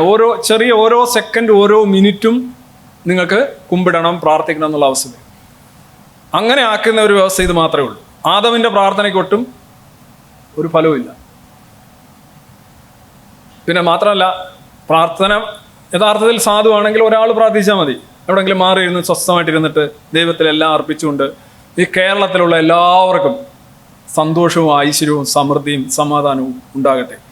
കേരളം എന്നുള്ളിടത്ത് ഇന്ത്യയെന്നോ ലോകമെന്നോ സൗരയൂഥമെന്നോ ഒക്കെ ആക്കിയാൽ മതി. ഒറ്റ ഒരുത്തൻ പ്രാർത്ഥിച്ചാൽ മതി. എക്കാലത്തേക്കും ഉണ്ടാവട്ടെ. ആ എക്കാലം കൂടി ഇട്ടുക പോരെ. But God is not like that. God every second every moment it requires എപ്പോഴും ഇതിങ്ങനെ റീചാർജ് ചെയ്തുകൊണ്ടിരിക്കണം. അങ്ങനെ ഒരു സംഗതി ഉണ്ടാവണമെന്ന് നിങ്ങൾ ആഗ്രഹിക്കുന്നുണ്ടോ? അരികിലോ ദൂരെയോ? It's a bad business. ഇനി മറ്റൊന്നുള്ളത് നോക്കുക. ഇത് കുറേ ഉണ്ട്. ഞാൻ ചുമ്മാ ഇങ്ങനെ ഇതിനകത്ത് കണ്ട കുറേ സംഗതിയുണ്ട്. ഈ കൃപാസനങ്ങളായാലും പിന്നെ അല്ലാതെ ഇങ്ങനെ കുറേ ഇത് പേപ്പർ അരച്ച് കലക്കി കുടിക്കുന്നതാണ്. നമ്മൾ ഒരുപാട് പരിപാടികൾ ചെയ്തിട്ടുള്ളതാണ്. ഇതിൻ്റെ ഒരു അടിസ്ഥാനം എന്താണ്? ഒരു അധ്യാപിക എന്ന് പറയുകയാണ്, എനിക്ക് ഉത്തരങ്ങളൊന്നും അറിയില്ലായിരുന്നു. ഹിന്ദി അധ്യാപിക എന്ന് പറയുന്നു, എനിക്ക് ഒന്നും അറിയില്ലായിരുന്നു. പക്ഷേ ഞാൻ ഈ അരച്ച് കലക്കി കുടിച്ചിട്ട് വന്നിരിക്കുന്ന ആളായതുകൊണ്ട് പെട്ടെന്ന് എന്നിലേക്ക് ഉത്തരങ്ങൾ വരികയും ഞാൻ ഒന്നും എഴുതിയില്ലായിരുന്നു, പക്ഷേ എന്തൊക്കെയോ എഴുതുകയും അവസാനം റിസൾട്ട് വന്നപ്പോൾ എനിക്ക് PSCയിൽ ഇത്ര റാങ്ക് കിട്ടുകയും ഞാനിപ്പോൾ ഹിന്ദി ടീച്ചറായിട്ട് ജോലി ചെയ്യുകയും ചെയ്തു. ചില ആളുകൾ വന്ന് പറയുന്നു, ബബിള് ഏതൊക്കെ കറുപ്പിച്ചതെന്ന് എനിക്കറിയില്ല, പക്ഷേ ഞാൻ പരീക്ഷ ജയിച്ചു, ഞാനിപ്പോൾ എൻജിനീയറായിട്ട് ജോലി ചെയ്യുന്നു. ഇതിൻ്റെ ഒരു അടിസ്ഥാനം ഒന്ന് ആലോചിച്ചു. ഒന്നിങ്ങനെ ചെയ്യുന്ന ഒരാളുണ്ടെന്നുണ്ടെങ്കിൽ ആ ഒരു പ്രൊഫഷൻ, ആ ടീച്ചർ ആയിക്കോട്ടെ എൻജിനീയർ ആയിക്കോട്ടെ, അങ്ങനെ പാലം പണിയോ റോഡ് പണിയോ ഒക്കെ ചെയ്യുന്നതെന്ന് ആലോചിച്ചു. അങ്ങനെ ഒരാളെ സെലക്ട് ചെയ്യുന്ന, അല്ലെ അങ്ങനെ ഒരാൾക്കൊരു അവസരം കൊടുക്കുന്ന ഒരു സങ്കല്പം എന്ന് പറയുന്നത് എത്ര മാരകമായിരിക്കും. ദ അൾട്ടിമേറ്റ് അൽ വലാദി എന്ന് വേണമെങ്കിൽ പറയാം. കാരണം യാതൊരു യോഗ്യതയില്ലാത്ത ആളുകൾക്കാണ്, അല്ലെങ്കിൽ അവർ ടീച്ചിങ് ആണെങ്കിൽ നോക്കുക, നിങ്ങൾ 30 വർഷം അവിടെ ഇരുന്ന തലമുറയെ മുഴുവൻ നശിപ്പിക്കും. ഓരോ തലമുറയും എല്ലാ വർഷവും നശിപ്പിക്കും. ചില പണികളുണ്ട്, ഇയാൾ പ്രാർത്ഥിച്ചിട്ട് ഞാൻ നല്ലൊരു മെക്കാനിക്കാക്കി എന്ന് പറയാം. ഇതൊന്നും മാറ്റി ഞാൻ പറഞ്ഞു നോക്കാം. ഒരു ഹിന്ദി ടീച്ചർ ആയതുകൊണ്ട് വലിയ കുഴപ്പമില്ല. മെക്കാനിക്കലിൻ്റെ പരീക്ഷയായിരുന്നു. ഞാൻ ചുമ്മാ അങ്ങോട്ട് ചെന്നു, ഞാൻ ഈ പേപ്പർ കഴിച്ചിട്ട് ചെന്നു, ഈ മെഷീനൊക്കെ ഞാൻ പെട്ടെന്ന് സെറ്റാക്കി എന്നെ മെക്കാനിക്കായിട്ട് നിയമിച്ചു. ഇനി എന്ത് ചെയ്യും? വീണ്ടും വീണ്ടും വണ്ടികൾ മുന്നിൽ വരികയല്ലേ, റിപ്പയർ ചെയ്യണ്ടേ? നിങ്ങൾ എങ്ങനെ ചെയ്യും? ടീച്ചിങ് ഒക്കെ ആണെങ്കിൽ ഇരുന്ന് കുത്തിയിരുന്ന് നശിപ്പിക്കാം, പക്ഷേ ഇതിനകത്ത് അങ്ങനെയൊന്നും പറ്റില്ല. So you are taking people to that extreme. അങ്ങനെ ഒരെണ്ണത്തിൻ്റെ കാരണം എന്താണ്? ഈ പറയുന്ന ഈ സങ്കല്പം തന്നെയാണ്. അപ്പോൾ അത് ഉണ്ടാകണം എന്ന് ഞാനോ നിങ്ങളോ ആഗ്രഹിക്കുമെന്ന് എനിക്ക് തോന്നുന്നില്ല. ഇനി മറ്റൊന്നുള്ളത്, ദൈവം ഉണ്ട് എങ്കിൽ വരുന്ന ആദ്യത്തെ പ്രശ്നം എന്ന് വെച്ചാൽ നിങ്ങളുടെ അന്വേഷണങ്ങളെല്ലാം അവിടെ അവസാനിക്കുകയാണ്. നിങ്ങൾക്ക് അറിയാനായി പൊതുവൊന്നുമില്ല. കാരണം ദൈവം ഉണ്ടെങ്കിൽ ദൈവത്തിന് അറിയുന്നതും ദൈവം അറിഞ്ഞതും ദൈവം അറിഞ്ഞു എന്ന് പറയുന്നതും മാത്രമാണ് അറിവ്. ബാക്കിയുള്ളതെല്ലാം അറിവിന് വിരുദ്ധമാണ്, അല്ലെങ്കിൽ തെറ്റായ അറിവാണ്. നിങ്ങളാണ് തിരുത്തേണ്ടത്. ദൈവം ഉണ്ടെങ്കിൽ ഒരിക്കലും നമുക്ക് ഈ കാണുന്ന മൈക്കോ ഈ കാണുന്ന സംഗതിയോ റോഡോ പശ്ചാത്തല സൗകര്യങ്ങളോ ഒന്നും തന്നെ ഉണ്ടാക്കാൻ കഴിയില്ല. കാര്യം മനുഷ്യന് മസ്തിഷ്കം ഉപയോഗിക്കുന്നതിന് വിലക്കുണ്ടാവും, ചിന്തിക്കുന്നതിന് വിലക്കുണ്ടാവും. എന്താണ് അറിയേണ്ടത്? അറിഞ്ഞത് നിങ്ങൾ വീണ്ടും റീഇൻവെൻറ്റിങ് ദ വീൽ എന്നൊക്കെ പറയുന്നതാണ്. കൂടുതലായിട്ടൊന്നും അറിയാനില്ല, കൂടുതലായിട്ടൊന്നും അറിയാൻ കഴിയുകയില്ല. ഇപ്പോൾ നിങ്ങളുടെ എല്ലാ അന്വേഷണങ്ങളുടെയും ബൗദ്ധിക സബരികളുടെയും അവസാനമാണ്, അല്ലെങ്കിൽ എന്താണ് ദൈവം എന്ന് പറയുന്ന സങ്കല്പം. അപ്പോൾ അങ്ങനെ ഒരെണ്ണം ഉണ്ടാകണം എന്ന് ആഗ്രഹിക്കുന്നത് എത്രമാത്രം ഭീകരമായ അവസ്ഥയാണ്. നമ്മൾ മാത്രമല്ല, നമ്മുടെ ലോകം മാറിക്കൊണ്ടേയിരിക്കുകയാണ്. ഒരു ഡൈനാമിക് വേൾഡാണ്. ദൈവത്തിൻ്റെ ലോകം എപ്പോഴും സ്റ്റേറ്റിക്കാണ്, അൺചേഞ്ച്ഡ് ആണ്. അതിനകത്തൊരു മാറ്റം ഉണ്ടാവുന്നില്ല.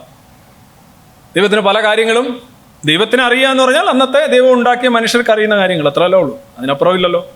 സോ അങ്ങനെ നോക്കിയാലും ദൈവം ഉണ്ടാകുക എന്ന് പറയുന്നത് ആ സമൂഹത്തെ സംബന്ധിച്ചോളം വലിയൊരു വിപത്തും വ്യക്തിയെ സംബന്ധിച്ചോളം വലിയൊരു പരിമിതിയാണ്.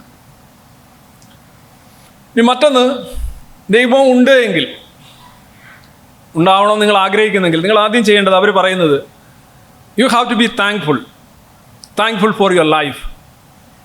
ജനിച്ചതിന് നന്ദി പറയണം, ജീവിക്കുന്നതിന് നന്ദി പറയണം, നിലനിൽക്കുന്നതിന് നന്ദി പറയണം. നന്ദികൾ ഇങ്ങനെ പറഞ്ഞുകൊണ്ടേയിരിക്കണം. നന്ദി യഥാർത്ഥത്തിൽ ഒരു മനുഷ്യൻ മറ്റൊരു മനുഷ്യനോട് പറയേണ്ട കാര്യമാണ് നന്ദി. നിങ്ങളൊരു അദൃശ്യ ശക്തിയോട് ദിവസവും ഓരോ മിനിറ്റും ഇങ്ങനെ നന്ദി പറഞ്ഞുകൊണ്ടിരിക്കുക എന്ന് പറയുന്നത് അതൊരു വളരെ അസുഖകരമായ കാര്യമാണ്. അങ്ങനെ നന്ദി പറയണമെന്ന് ആഗ്രഹിക്കുന്ന ഒരാളാണ് ഈ സങ്കല്പമെങ്കിൽ അതൊരു വളരെ ഡേർട്ടി ആയിട്ടുള്ള കോൺസെപ്റ്റാണ്. അങ്ങനെ നോക്കിയാലും ദിസ് അൺലിമിറ്റഡ് താങ്ക്ഫുൾനെസ് എന്ന് പറയുന്നത് ഒരു വലിയ പ്രശ്നമാണ്. നിങ്ങൾ കുടയുടെ കാര്യം, once the rain is over and umbrella become a burden to everybody. That's how loyalty ends when benefits stop. നമ്മളുടെ യഥാർത്ഥ സ്വഭാവം എങ്ങനെയാണ്? മഴയുടെ സമയത്ത് കുടയ്ക്ക് വലിയൊരു പ്രാധാന്യം ഉണ്ടാവും. മഴ കഴിഞ്ഞാൽ കുട ഒരു ഭാരമായി മാറും. ബെനിഫിറ്റ്സ് നിന്ന് കഴിഞ്ഞാൽ വിധേയത്വങ്ങളില്ലാതാവും. പലരും നിങ്ങളോട് വിധേയമായിരിക്കുന്നത് ബെനിഫിറ്റ് കൊണ്ടാണ്. ഇതാണ് ലോക നിയമം. ഇതൊന്നും മാറ്റാൻ പറ്റില്ല. ബെനിഫിറ്റ് ചിലപ്പോൾ ലവ് ആയിരിക്കാം, ആത്മാർത്ഥമായ സ്നേഹമായിരിക്കാം, ചിലപ്പോൾ പൈസ ആയിരിക്കാം, ചിലപ്പോൾ പബ്ലിസിറ്റി ആയിരിക്കാം. പക്ഷെ ആ സാധനം ഇല്ലാതെ വന്നു കഴിഞ്ഞാൽ സ്വന്തം മക്കളാണെങ്കിലും ആരാണെങ്കിലും മനുഷ്യൻ അങ്ങനെ മാത്രമേ ചിന്തിക്കാൻ കഴിയുള്ളൂ. ബിക്കോസ് അവർ ബ്രെയിൻ ഈസ് ക്വയറ്റ് റാഷണൽ. അത് വരുന്നുണ്ടോ? അതിൻ്റെ പ്രകാശം ഇച്ചിരി കുറഞ്ഞാൽ തന്നെ ആളുകൾ നോട്ട് ചെയ്യും. പക്ഷെ ഇവിടെ അങ്ങനെയല്ല. ഇവിടെ ഇങ്ങനെ നന്ദി പറഞ്ഞുകൊണ്ടേയിരിക്കണം. നന്ദി, ഒരു പാട്ട് തന്നെയുണ്ട്, നന്ദി പറഞ്ഞ് തീരാൻ ഈ ജീവിതം പോരാ എന്ന് പറയുന്നത്. അങ്ങനെ ചെയ്യുന്ന ഒരു സംഗതി ഇറ്റ്സ് ക്വൈറ്റ് അൺബിലീവബിൾലി ബാഡ്. ഇനി മറ്റൊരു കാര്യം, ദൈവം ഉണ്ടെങ്കിൽ എന്താ സംഭവിക്കുക? ദൈവം ഉണ്ടെങ്കിൽ നമ്മളുടെ ധാർമ്മികത എന്ന് പറയുന്ന സംഗതി ചത്തു. കാരണം ധാർമ്മികത സംബന്ധിച്ച് മനുഷ്യൻ എന്തൊക്കെ ചെയ്യണം ചെയ്യേണ്ട എന്ന് ദൈവം പറഞ്ഞിട്ടുണ്ട്. നിങ്ങൾക്ക് സ്വന്തമായ ഒരു കാര്യത്തിൽ തീരുമാനം എടുക്കാനേ കഴിയില്ല. എന്താണോ ദൈവം ചെയ്തത്, ദൈവം പറഞ്ഞത് അതാണ് ശരി. ഇപ്പോൾ അബ്രഹാം സ്വന്തം കുഞ്ഞിനെ കൊല്ലാനായിട്ട് കൊണ്ടുപോകുന്നു. ഈ കുഞ്ഞിനെ കൊല്ലുമ്പോൾ ആരാ അവിടെ ഇടപെടുന്നത്? ദൈവം എന്താ പറയുന്നത്? നീ നിന്റെ ഏകസന്താനത്തെ കൊണ്ടുപോയി കൊല്ലാനാണ് പറയുന്നത്. ഈ വട്ടൻ എന്ത് ചെയ്യുന്നു? ഈ കൊച്ചിനെ എടുത്തുകൊണ്ട് കൊല്ലാനായിട്ട് കൊണ്ടുവന്ന് അവനെ കൊണ്ട് തന്നെ വിറകൊക്കെ ചുമപ്പിച്ച് കത്തിയൊക്കെ ആയിട്ട് ആടും ഒക്കെ ആയിട്ട് അവനെ തെറ്റിദ്ധരിപ്പിച്ച് വിളിച്ചുകൊണ്ട് പോകുന്നു. അപ്പോൾ ഈ പുറകെ നടന്ന ഒരു മനുഷ്യൻ പറയുന്നു, ഒരു പാവപ്പെട്ട മനുഷ്യൻ, ഒരു കുഞ്ഞു മനുഷ്യൻ പറയുന്നുണ്ട്, നീ ഇങ്ങനെ ചെയ്യാതെ, നിൻ്റെ ഏക മകനല്ലേ, നിനക്കെന്തെങ്കിലുമൊക്കെ പിരി ഇളകിപ്പോയെന്ന് പറഞ്ഞ് നീ ഇങ്ങനെയൊക്കെ ചെയ്യാമോ എന്ന് ചോദിക്കുന്നു. ആ മനുഷ്യൻ്റെ പേരാണ് പിശാച്.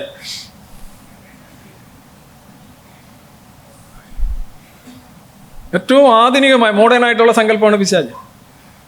അപ്പോൾ അബ്രഹാം എന്ന് പറയുന്നു, അബ്രഹാം വിശ്വസിച്ചോണമുള്ള കാര്യങ്ങൾ നടക്കാതെ വരുന്നു എന്ന്, ഇത് അല്ലെന്നുണ്ടെങ്കിൽ അയാളുടെ ഭ്രാന്ത് അനുസരിച്ച് കാര്യങ്ങൾ നടക്കാതെ വരുന്നു എന്ന് കണ്ട് ഇയാൾ എന്ത് ചെയ്യാണ്?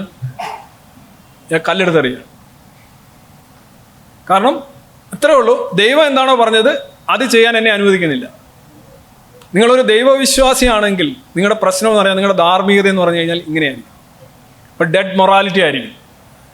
ആ കഥാപാത്രം ഒരിക്കലും എന്താണോ പറഞ്ഞത് അത് തന്നെ നിങ്ങൾക്ക് ചെയ്യേണ്ടി വരും. എന്താണോ ശരി, എന്താണോ തെറ്റ്, എന്താണോ ഉചിതം, ഏത് കാലത്താണ് നിങ്ങൾ ജീവിക്കുന്നത്, ഇതൊന്നും അവിടെ വിഷയമല്ല. എന്താണോ ദൈവം പറഞ്ഞത് ആ പറഞ്ഞതിനെ കാലത്തിനനുസരിച്ച് മെരുക്കിയെടുക്കുക. ഇതൊരു റിവേഴ്സ് പ്രോസസ്സാണ്. ദൈവം ഉണ്ട് എങ്കിൽ ഇതായിരിക്കും സംഭവിക്കുക. നോക്കുക, whatever God commands is right, whatever he forbids is wrong. If he commands you to kill people and pillage their lands, then it is right. ആളുകളെ കൊല്ലാനും അവരുടെ വസ്തുവകൾ കയ്യേറാനുമാണ് ദൈവം പറയുന്നതെങ്കിൽ നിങ്ങളത് ചെയ്യണം. അപ്പോൾ പറയും, ദൈവം വേറെടുത്ത് പറഞ്ഞിട്ടുണ്ട് കില്ലിങ്ങും സ്റ്റീലിങ്ങും ഒന്നും പാടില്ല, അന്യൻ്റെ മുതൽ ആഗ്രഹിക്കരുത് എന്ന് ദൈവം വേറെടുത്ത് പറഞ്ഞിട്ടുണ്ട്. 10 കമാൻഡ്മെന്റ്സിൽ ഒരെണ്ണം അങ്ങനെയാണ്. ദൗ ഷാൽ നോട്ട് കിൽ എന്ന് പറഞ്ഞിട്ടുണ്ടോ, നീ കൊല്ലാൻ പാടില്ല, മറ്റൊരു ജൂതനെ, അത്രേ ഉള്ളൂ. എന്നിട്ട് പറയും, നീ ആ ഗ്രാമത്തിൽ പോവുക, കൊള്ളയടിക്കുക, ശ്വസിക്കുന്ന എന്തിനേയും നശിപ്പിക്കുക, സ്ത്രീകളെ മുഴുവൻ ബന്ദികളാക്കുക, ലൈംഗിക അടിമകളാക്കുക, ആൺകുട്ടികളെ കൊന്നുകളയുക, പെൺകുട്ടികളെ കീപ്പ് ചെയ്യുക, ഇങ്ങനെയൊക്കെ വേറെടുത്ത് പറയുന്നു. ഇപ്പം ഏതാ എടുക്കേണ്ടത്?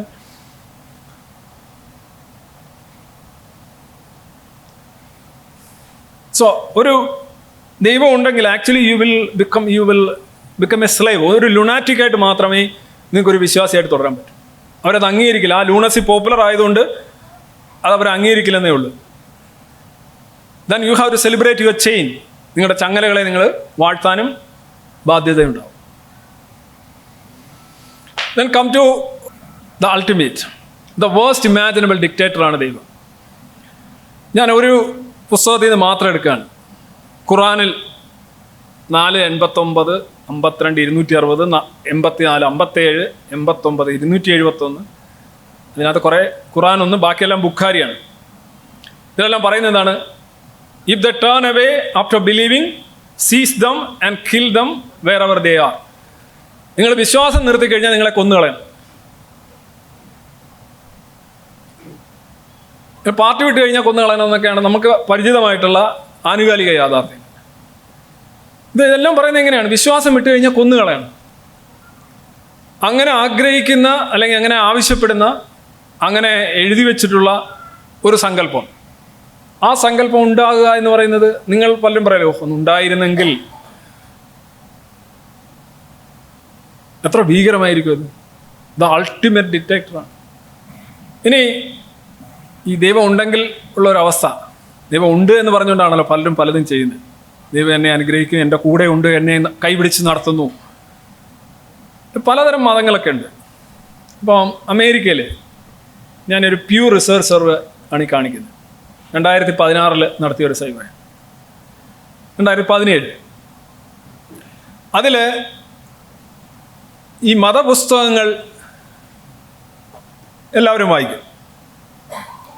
അപ്പോൾ അതിൻ്റെ വ്യാഖ്യാനം, ഈ മതപുസ്തകങ്ങളുടെ ഒരു പ്രത്യേകത എന്ന് പറഞ്ഞു കഴിഞ്ഞാൽ വളരെ അട്രോഷ്യസ് ആയിട്ടുള്ള ലൈൻസ് എല്ലാം തന്നെ അവർ വ്യാഖ്യാനിച്ച് വെളുപ്പിച്ചെടുക്കുകയും നല്ലതെന്ന് തോന്നുന്ന ലൈൻസ് എല്ലാം അതേ അർത്ഥത്തിൽ തന്നെ എടുക്കും. അതിനകത്ത് വ്യാഖ്യാനത്തിൻ്റെ ആവശ്യമില്ല. അതിൻ്റെ കാരണം എന്ന് പറഞ്ഞു കഴിഞ്ഞാൽ എങ്ങനെയായാലും ഇത് കൈയൊഴിയാൻ പറ്റില്ല. ഇത് നോക്കുമ്പോൾ ഇത് യുദ്ധ കാലഘട്ടത്തിലാണ്, ഇത് ടോയ്ലറ്റിൽ ഇരിക്കുമ്പോൾ ചെയ്യേണ്ടതാണ്, ഇത് ഇവിടെ ചെയ്യേണ്ടതല്ല, ഇത് അങ്ങനെയാണ് ഇങ്ങനെയാണ്, ഒരുപാട് പേർക്ക്. എന്നാൽ അത് മൊത്തത്തിലാണ്, ഇതൊന്നും ഇന്നത്തെ ആവശ്യമുള്ള കാര്യമല്ല, ഇതൊന്നും വേണ്ട, ഇതിൻ്റെ കാര്യം തന്നെ ഇല്ല എന്ന് പറഞ്ഞാൽ അങ്ങനെ. ഉദാഹരണമായിട്ട് പണ്ട് നാസീനായ ദൈവത്തിലൊരു യങ് ജിയോളജിസ്റ്റിൻ്റെ കാര്യം പറയുന്നുണ്ട്. ആ പുള്ളി നല്ലൊരു ജിയോളജിസ്റ്റ് ആയിരുന്നു, PhD ഒക്കെ നടത്തി കിട്ടിയൊരു വ്യക്തിയാണ്.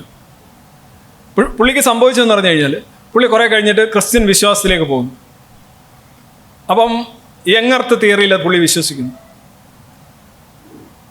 ഭൂമി ഉണ്ടായിട്ട് തന്നെ ഏതാനും വർഷങ്ങളെ ആയിട്ടുള്ളൂ, ഏതാനും 1000 വർഷങ്ങളെ ആയിട്ടുള്ളൂ എന്ന് ചിന്തിക്കുന്നു. അപ്പം ഈ വിശ്വാസവും, പക്ഷെ താൻ പഠിച്ച കാര്യങ്ങൾ അങ്ങനെയല്ല. 450 കോടി വർഷത്തിൻ്റെ പഴക്കം ഭൂമിക്കുണ്ട്, ഇത് ഏതാനും 1000 വർഷങ്ങൾ. അപ്പോൾ പുള്ളി എന്താ ചെയ്യുന്നത്? പുള്ളി ഭയങ്കര ആത്മസംഘർഷവും കോഗ്നിറ്റീവ് ഡിസണൻസും ബാധിച്ച് പുള്ളിയുടെ ബൈബിള്, സ്ഥിരം വായിക്കുന്ന ബൈബിൾ എടുത്തിട്ട് തൻ്റെ വിശ്വാസമായി പൊരുത്തപ്പെടാത്ത ബൈബിൾ ഭാഗങ്ങൾ കട്ട് ചെയ്ത് മാറ്റാൻ തുടങ്ങി. കട്ട് ചെയ്ത് അവസാനം രാത്രി വൈകുന്നേരം വരെ ഇരുന്ന് പുള്ളി ഇങ്ങനെ കട്ട് ചെയ്തുകൊണ്ടേയിരുന്നു. അവസാനം ആ ബൈബിളിൽ നേരെ നിൽക്കാൻ പോലും പറ്റാത്ത രീതി അവസ്ഥയായി. അത് ഇന്നത്തെ ജ്ഞാനവും ഇന്നത്തെ അവസ്ഥകളും ഈ ബൈബിളിൽ പറഞ്ഞിരിക്കുന്ന കാര്യമായിട്ട് അത്രമാത്രം അന്തരം. അതിനകത്തൊന്നുമില്ല, വെട്ടി മാറ്റുകയാണ്. എല്ലാ മതവിശ്വാസികളും എല്ലാ ഗ്രന്ഥങ്ങളും ഇങ്ങനെ തന്നെയായിരിക്കും ഏതാണ്ട്. അപ്പോൾ അമേരിക്കയിൽ ഒരു ചോദ്യം ചോദിച്ചു, ഈ നമ്മുടെ പുസ്തകങ്ങൾ ഇങ്ങനെ ഇരിക്കെ പുസ്തകങ്ങളുടെ പേരിൽ ഇന്ന് അരങ്ങേറുന്ന അക്രമം, അതുപോലെ തന്നെ സംശയം, ഈ കാര്യങ്ങളൊക്കെ നിങ്ങളെ ആശങ്കാകുലരാക്കുന്നുണ്ടോ എന്ന് ചോദിച്ചപ്പോൾ 2017 ഒരു റീഡിങ് അമേരിക്കയിലെ മുസ്ലിം പുരുഷന്മാരോടും സ്ത്രീകളോടുമാണ് ചോദിച്ചത്. 2011 72%, അതായത് 71% പുരുഷന്മാരും 73% സ്ത്രീകളും, ആവറേജ് 72% ആളുകൾ പറഞ്ഞു ഈ അക്രമങ്ങൾ ഞങ്ങളെ കൺസേൺ ആക്കുന്നുണ്ട്, ഈ ഇസ്ലാമിന് ഭയങ്കര പേരുദോഷം ഉണ്ടാക്കുന്നുണ്ട് എന്ന് പറഞ്ഞു. അതിങ്ങനെ കൂടി പോകുന്നു. അതായത് 30-39 2017 ആകുമ്പോൾ 82%, 55-ന് മേളിലാകുമ്പം 2017 88% ഈ അഭിപ്രായം പറയുന്നത്. ഇതിങ്ങനെ കൂടി വരികയാണ്. ഈ മതത്തിൻ്റെ പേരിലുള്ള അക്രമങ്ങൾ ഒരുപാട് തങ്ങളിൽ ആശങ്ക ഉണ്ടാക്കുന്നുണ്ട്. ഈ രണ്ട് കാര്യങ്ങളാണ് ഇവിടെ ഉള്ളത്. ഈ 88% പേര് പറയുന്നത് ഈ മതത്തിൻ്റെ തെറ്റായ യൂസേജ് കാരണം തങ്ങൾക്ക് ആശങ്കയുണ്ട്. എന്താണ് ആശങ്കയുള്ളത്? മറ്റുള്ള മനുഷ്യരെക്കുറിച്ചുള്ള ആശങ്കയാണെന്ന് ഞാൻ കരുതുന്നില്ല, മറിച്ച് ഇസ്ലാമിൻ്റെ ഭാവിയെക്കുറിച്ചുള്ള ആശങ്കയാണ്. അതാണ് അവരുടെ ആശങ്കയിൽ പ്രധാനം. ആയിക്കോട്ടെ, ഒരു കാര്യം നല്ല രീതിയിൽ സർവൈവ് ചെയ്ത് വരുന്നത് എന്നാണ് ആഗ്രഹിക്കുന്നതെങ്കിൽ അത് നല്ലതല്ലേ, കുഴപ്പമില്ല, എല്ലാവർക്കും നല്ലതാണ്. പക്ഷേ ഇതിനകത്ത് ഏറ്റവും വലിയത് 88% അമേരിക്കയിലാണ്. അത്ര ടെററിസവും അങ്ങനെയൊന്നും ഇല്ലാത്തൊരു സംഗതിയാണ്.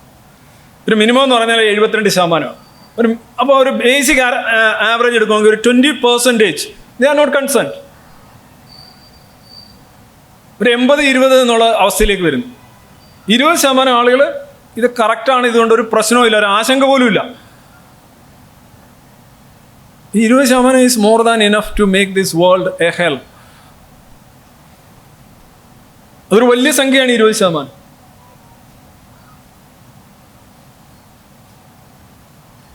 ഇപ്പോൾ ഇന്ത്യയിൽ തന്നെ നോക്കുകയാണെന്നുണ്ടെങ്കിൽ ഒരു ഇന്ത്യൻ പോപ്പുലേഷനുമായിട്ടൊന്ന് ഇൻ്റർപോളേറ്റ് ചെയ്താൽ എത്ര കോടി ജനങ്ങൾ വരും? അവരിതൊരു കൺസേൺ ആയിട്ട് എടുക്കുന്നില്ലെങ്കിൽ, പുസ്തകത്തിൻ്റെ അപ്പുറം ആദിത്യമാണ് അവർ നോക്കുന്നുണ്ടെങ്കിൽ വലിയൊരു വിഷയമാണ്. ഇപ്പോൾ ഉള്ള മതങ്ങളിൽ നമ്മളിപ്പോൾ മതം വലിയൊരു പ്രശ്നമാണ്. ഇപ്പോൾ ഒരു യുദ്ധവും കഴിഞ്ഞിട്ടിരിക്കുകയാണ്, പഹൽഗാം കഴിഞ്ഞിട്ടിരിക്കുകയാണ്. അപ്പം നമ്മളവിടെ കാണുന്നത് എന്താണ്? എല്ലാ മതങ്ങളിലും അക്രമവും ചൂഷണവും കള്ളത്തരങ്ങളും ഒക്കെ മഹത്വവൽക്കരിക്കുന്ന ഒരുപാട് ലൈൻസ് ഉണ്ട്. ജാതി വ്യവസ്ഥ അതിനെ ന്യായീകരിക്കുന്ന വരികളുണ്ട്. ഇപ്പം മനുസ്മൃതിയോ അതേപോലെയൊക്കെയുള്ള നമ്മുടെ ഹിന്ദു പുരാണങ്ങളും സ്മൃതികളും ഒക്കെ നോക്കിക്കഴിഞ്ഞാൽ അങ്ങനെയുള്ള ലൈൻസ് കണ്ടെത്താൻ കഴിയും. ജൂതൻ്റെ പുസ്തകം എടുത്ത് വെച്ച് നോക്കുക, അതിനകത്തുണ്ട് മറ്റ് മതക്കാർക്കെതിരെയുള്ള കണ്ടംപ്ച്വസ് ആയിട്ടുള്ള അവരെ ഡിറൈഡ് ചെയ്യുന്ന ലൈൻസ് അതിനകത്തുണ്ട്. അക്രമം, ജൂതൻ്റെ യാഹ്വേ തന്നെയാണല്ലോ അള്ളാവും യഹോവയൊക്കെ ആയിട്ട് വരുന്നത്, എല്ലാം ഒരാൾ തന്നെയാണ്. പക്ഷെ ഇവിടെ എന്തുകൊണ്ടാണ് എല്ലാ മതപുസ്തകങ്ങളിലും അക്രമവും ഇതേപോലെയുള്ള വിവരക്കേടും എല്ലാം ഉണ്ടെങ്കിലും എല്ലാ മതങ്ങളും ഒരേപോലെ അല്ല ഇത് നടപ്പിലാക്കുന്നത് എന്നുള്ളൊരു അവസ്ഥയാണ് നമ്മളിപ്പോൾ നേരിടുന്നത്. അതൊരു വസ്തുതയാണ്. ദൈവം ഉണ്ടാകുക എന്നുള്ളതിനേക്കാൾ ഉപരി ഈ ദൈവം പറഞ്ഞു എന്ന് പറയുന്ന കാര്യങ്ങൾ എത്ര ശതമാനം സീരിയസ് ആയിട്ട് എടുക്കുന്നു എന്നും ആ സീരിയസ് ആയിട്ട് എടുക്കുന്നതിനെ ആ മതത്തിലെ എത്ര ശതമാനം പ്രതിരോധിക്കുന്നു എന്നുള്ളതുമാണ് അൾട്ടിമേറ്റ് റിസൾട്ട് ഉണ്ടാകുന്നത്, അല്ല മതപുസ്തകങ്ങളല്ല. That's a point. Centrality of the text book and the seriousness given to the text book, ഈ രണ്ട് ആശയങ്ങളാണ്. ഈ ടെക്സ്റ്റ് ബുക്ക് എന്ന് പറയുന്നത് ദൈവം പറഞ്ഞു എന്നാണല്ലോ, ദൈവം പറഞ്ഞുകൊണ്ടാണ് മാറ്റാൻ പറ്റാത്തത്. ഈ ദൈവം എന്ന് പറയുന്ന സങ്കല്പം ഉണ്ടെങ്കിൽ പറയുന്നത് പറഞ്ഞത് മാറ്റാൻ പറ്റില്ല എന്നാണ് പറയുന്നത്, പരിഷ്കരിക്കാൻ പറ്റില്ല എന്നാണ് പറയുന്നത്. അങ്ങനെ പറയുമ്പോൾ നമ്മുടെ ലോകം വല്ലാതെ കറുത്തു പോവുകയാണ്, ഇരുട്ടിലാണ്ട് ആഴുകയാണ്. അങ്ങനെയൊന്നും ഉണ്ടാവാൻ പാടില്ല എന്ന് നമ്മൾ പറയുന്നതിൻ്റെ, അല്ലെങ്കിൽ ഉണ്ടായിരുന്നില്ല എന്ന് ഞാൻ ആഗ്രഹിക്കാൻ കാരണം അതാണ്. The centrality of the text book and the seriousness given to it. ഇതാണ് യഥാർത്ഥത്തിൽ ഈ ദൈവം എന്ന് പറയുന്ന സങ്കല്പം വഴി ഒലിച്ചിറങ്ങുന്ന മതഭീകരതയുടെ അടിസ്ഥാനം. അല്ലാതെ പുസ്തകത്തിൽ എന്തെഴുതി ഇവർ പറയുന്നത് എന്തറിയാവോ? ഞങ്ങൾ പുസ്തകത്തിൽ ഈ വരികളെല്ലാം വ്യാഖ്യാനിച്ച് വെളുപ്പിച്ചെടുത്തിരിക്കുന്നു, ഞങ്ങൾ കോണ്ടക്സ്റ്റലൈസ് ചെയ്ത് ശരിയാക്കി എടുത്തിരിക്കുന്നു. കോണ്ടക്സ്റ്റലൈസ് ചെയ്തിട്ട് ഒരു കാര്യമില്ല. കാര്യം കോണ്ടക്സ്റ്റലൈസ് ചെയ്യുന്ന ആരോടാണ് നിങ്ങൾ കോണ്ടക്സ്റ്റലൈസ് ചെയ്യുന്നത്? ബാക്കി പുറത്തുള്ള മനുഷ്യരോടാണ്. ഇത് അങ്ങനെയല്ല ഉദ്ദേശിക്കുന്നത്. അത് യുദ്ധകാലത്തുള്ളതാണ്. ഇത് വേറൊരു സന്ദർഭത്തിൽ വന്നതാണ്. ഇത് ആരോടാ പറയുന്നത്? ഇതിന് വിധേയരാകുന്നവരോടാണ് പറയുന്നത്. ഇതിൻ്റെ ഇരകളോടാണ് പറയുന്നത്. അവർക്കത് കേട്ടിട്ടൊന്നും കാര്യമില്ല. നിങ്ങളൊന്നും ചെയ്യാതിരുന്നാൽ മതി അവരെ. മറിച്ച് ഇത് സീരിയസ് ആയിട്ട് എടുക്കുന്ന ആളുകൾ, ആ സീരിയസ് ആയിട്ട് എടുക്കുന്ന ആളുകളോടുള്ള നിങ്ങളുടെ സമീപനം, ഈ രണ്ട് കാര്യങ്ങളാണ് ഇന്ന് ലോകത്തെ പരമമായ യാഥാർത്ഥ്യം. ഞാൻ ഈ എൻ്റെ പ്രസൻറ്റേഷനിൽ പറയാൻ ആഗ്രഹിക്കുന്ന ഒരു കാര്യം ഇതാണ്. That's a take home message, the centrality of the book and the seriousness given to it. പല മതങ്ങളിലും ഇത് പല നിരക്കിലാണ്. പലരും എൻ്റെ പറയാറുണ്ട്, മനുസ്മൃതിയെക്കുറിച്ച് എന്താണ് പരിപാടി ചെയ്യാത്തത്? ഞാൻ തന്നെ കണ്ടിട്ടില്ല മനുസ്മൃതി. മനുസ്മൃതിയിൽ ഇങ്ങനെ ഈയം കോരി ഒഴിക്കുന്നതിനെ കുറിച്ച് കുറേ കാര്യങ്ങൾ, ഇപ്പോൾ അങ്ങനെ കുറേ വരികളൊക്കെ ഉണ്ടെന്ന് പറയും. പക്ഷേ ഈ മനുസ്മൃതി എന്ന് പറയുന്ന ബുക്ക് ആരെയാണ് നിയന്ത്രിക്കുന്നത്? ആരാണ് ഇത് ഇത്ര സീരിയസ് ആയിട്ട് എടുക്കുന്നത് എന്നൊരു ചോദ്യമുണ്ട്. എടുക്കുന്നവരുണ്ടാകാം. ഈവൻ ഗീത പ്രഭാഷണം, അതുപോലെ തന്നെ ഗീതയെ വിമർശിച്ചുകൊണ്ടും പുസ്തകങ്ങളൊക്കെ ഞാൻ എഴുതിയിട്ടുണ്ട്. ഇന്നിപ്പോൾ ഒരു ഗീതയെക്കുറിച്ച് ഡിബേറ്റ് ചെയ്യാനോ ഒരു പോസ്റ്റ് ഇട്ടാലോ കഴിഞ്ഞാൽ ആരും തിരിഞ്ഞു നോക്കുന്ന പോലുമില്ല. സത്യം. കുറച്ചുപേരെ ഒരു വേറെ പറയുന്ന ജീരകത്തിൻ്റെ തൊലി കളയുന്ന അവസ്ഥയിലുള്ള ആളുകളൊക്കെ ഇതിൻ്റെ പുറകെ നടക്കുന്നുണ്ടെന്നല്ലാതെ ഇതൊന്നൊരു വലിയ വിഷയമായിട്ട് വളരെ പരിമിതമായിട്ടുള്ള ആളുകളാണ് ഇതിൻ്റെ പിന്നാലെ നടക്കുന്നതും. മാത്രമല്ല അവർ സീരിയസ് ആയിട്ട് എടുക്കുന്നില്ല. പിന്നെ എന്തോ ഒരു ഫിലോസഫിക്കൽ അങ്ങനെയൊക്കെയുള്ള രീതിയിലാണ് അക്രമമെല്ലാം. ആ ഒരു പാർട്ടിനോട് എന്താണ് അതൊന്നുമല്ല എന്ന് പറഞ്ഞു പോകും. ക്രിസ്ത്യാനിറ്റിയുടെ കാര്യത്തിലായാലും കേരളത്തിലൊഴികെ നല്ല മാറ്റം ഉണ്ടായിട്ടുണ്ട്. കേരളത്തിൽ ചില വിഭാഗങ്ങളൊക്കെ ഭയങ്കര ഭീകരമാണ്. എന്നിരുന്നാലും മാറ്റങ്ങൾ ഉണ്ടാകുന്നുണ്ട്, പരിഷ്കരിക്കപ്പെടുന്നുണ്ട്. ഇത് ബുക്കിൻ്റെ സെൻട്രാലിറ്റി അവർ മാറ്റി നിർത്തുന്നുണ്ട്. അത് പരിഷ്കരിക്കാൻ പറ്റില്ല എന്നവർ പറയുന്നില്ല. ഇപ്പോൾ ചില ആൾക്കാരൊക്കെ, ഞാൻ അമേരിക്കയിൽ കഴിഞ്ഞ പ്രാവശ്യം പോയി ഒരു പ്രഭാഷണം നടത്തിയ ഒരു ഡിബേറ്റർ പറഞ്ഞത്, പുള്ളി പറഞ്ഞത് ബൈബിള് മനുഷ്യനുണ്ട് എഴുതിയാണെന്നാണ്. ബൈബിള് മനുഷ്യൻ എഴുതിയാണെന്നാണ്. ഇതെല്ലാം മനുഷ്യൻ എഴുതിയാണ്, ഇതെല്ലാം മനുഷ്യരുടെ അന്നത്തെ കാലത്തെ ഭാവനയാണ്, ചിന്തയാണ്, അറിവാണ് എന്ന് പറഞ്ഞു കഴിഞ്ഞാൽ പിന്നെ പ്രശ്നമില്ലല്ലോ. ഈ ദൈവം എന്ന് പറയും, ഇപ്പോൾ ഉദാഹരണമായിട്ട് ഇപ്പോൾ എൻ്റെയർ ഈ ഒരു വിഷയം നോക്കുക. ഈ രണ്ട് സാധനമാണ്. ഒന്നിനകത്ത് എഴുതിയിരിക്കുന്നത്, റോഡിലേക്ക് മറിഞ്ഞ വൈദ്യുത പോസ്റ്റിൽ ബൈക്ക് ഇടിച്ച് പള്ളിയിലെ ഇമാം മരിച്ചു. അതിൻ്റെ താഴെ എഴുതിക്കുന്നത്, ഇതേ പോസ്റ്റിൽ ബൈക്ക് ഇടിച്ച് ക്ഷേത്രം ശാന്തിക്കും പരിക്ക്. ഇതൊക്കെ നമ്മുടെ മതേതരത്വത്തിൻ്റെ പുതിയ മുഖങ്ങളാണ്. അതുകൊണ്ട് മുസ്ലിം കിഡ്നി വേണമെന്ന് പറഞ്ഞൊരു പത്രമാണ് ഇത് എഴുതിയിരിക്കുന്നത്. മുസ്ലിം കിഡ്നി ആവശ്യമുണ്ട്, ഒരു പ്രത്യേകതരം കിഡ്നിയാണ്. കേരളത്തിലാണ് ഇതെല്ലാം. നമ്മൾ വളരെ മുന്നിലാണ്. കേരളം വളരെ മുന്നിലാണ്. ഇന്ത്യയിൽ വെച്ച് നോക്കുകയാണെങ്കിലും ഇവിടെ ഒരുപാട് രാഷ്ട്രീയവും മതവും ജാതിയും എല്ലാം ഉണ്ടെങ്കിലും ഒരു 10 പേരെങ്കിലും സ്വതന്ത്രമായി ചിന്തിക്കുന്ന ആളുകളെ, അങ്ങോട്ടും ഇങ്ങോട്ടും ചായാതെ എല്ലാത്തിനെയും വിമർശന ബുദ്ധിയെ കാണുന്ന ആളുകളെ കണ്ടെത്താൻ ഇവിടെ കഴിയുന്നുണ്ട്. ഇത് കേരളത്തിൽ മാത്രമേ പ്രത്യേകതയാണ്. ഇവിടെ എഴുതിയിരിക്കുന്ന ഒരു സാധനമാണ്, റോഡിലേക്ക്, ഇത് യഥാർത്ഥത്തിൽ എന്തായിരിക്കും ഈ വാർത്ത എന്ന് പറഞ്ഞാൽ, റോഡിലേക്ക് വൈദ്യുതി പോസ്റ്റ് വീണ് കിടക്കുന്നു, ബൈക്ക് ഇടിച്ച് 2 പേർ മരിച്ചു, ഇതാണ് വാർത്ത. പക്ഷേ ഈ വാർത്ത എങ്ങനെയാണ് അവതരിപ്പിച്ചിരിക്കുന്നത്? നമ്മളുടെ ഈ ഉഡായിപ്പ് ഉണ്ടാക്കിയ മതേതരത്വം, ഇതൊക്കെ ഈ ഒരു സാധനം ഉള്ളത് കൊണ്ട് വരുന്നൊരു കാര്യമാണ്. പോസ്റ്റിലേക്ക് ബൈക്ക് ഇടിച്ച് പള്ളിയിലെ ഇമാം മരിച്ചു, ഇതേ പോസ്റ്റിൽ ബൈക്ക് ഇടിച്ച് ക്ഷേത്രം ശാന്തിക്ക്. ഇവർ രണ്ടുപേരെയും ജോലിക്ക് ഒരു പ്രാധാന്യമില്ല യഥാർത്ഥത്തിൽ. നമ്മൾ പോയിരിക്കുന്ന അവസ്ഥയിലേക്ക് നോക്കുക. ഇവിടെ ഏതൊരു കാര്യം നടന്നാലും ഇപ്പം ഇങ്ങനെയല്ലേ? ഒരു പടം ഇറങ്ങിയാലും ഒരു പാട്ടിറങ്ങിയാലും എന്ത് സംഭവം നടന്നാലും ഈ ഒരു രീതിയിലാണ് ആളുകൾ കാണുന്നത്. സംവിധായകൻ, നടൻ്റെ മതം ഏത്? നടൻ്റെ മതം ഇത് ആണെങ്കിലും സംവിധായകൻ മറ്റേ മതമാണ്. എന്നാ മിണ്ടണ്ട. ഇങ്ങനെയൊക്കെയാണോ സത്യം? നിങ്ങൾ ചിരിക്കുന്നു. ഇങ്ങനെ മാത്രമാണ് ആളുകൾക്ക് നല്ല ഭാഗം, എല്ലാവരും ഞാൻ പറഞ്ഞില്ല, നല്ല ഭാഗം പോകുന്നു. ആ ഒരു അവസ്ഥയിലേക്ക് പോവുകയാണ്. എത്ര ഡിവിസീവായിട്ടുള്ള ഒരു കാര്യമാണെന്ന് ആലോചിച്ചത്. ഇത് വാഷിങ്ടൺ DC-യിൽ ഇന്നലെ അല്ല 2 ദിവസമായി ഒരു ഇസ്രയേലി കപ്പിളാണ്. 26 വയസ്സും 30 വയസ്സുമുള്ള 2 പേര്. അവർ രണ്ടും അവിടുത്തെ എംബസി ജോലി ചെയ്യുന്നവരാണ്. ഒരാളൊരു ജർമ്മൻകാരനായിരുന്നു. അയാൾ ഇസ്രയേലിൽ പൗരനായിട്ട് അലിയ വഴി ഇസ്രയേലിൽ പോയതാണ് 16-ാമത്തെ വയസ്സിൽ. അപ്പോൾ ജർമ്മൻ ഇസ്രയേലിയാണ് വരൻ. ഈ വധു എന്ന് പറയുന്നത് ഒരു അമേരിക്കക്കാരിയാണ്. രണ്ടുപേരും ജൂതരാണ്. ഇവർ എൻഗേജ്മെൻറ്റിൻ്റെ റിങ്ങൊക്കെ എക്സ്ചേഞ്ച് ചെയ്തിരിക്കുന്ന ചെയ്യാനിരിക്കുന്ന സമയമാണ്. ഒരു ഇടതുപക്ഷ സോഷ്യലിസ്റ്റ്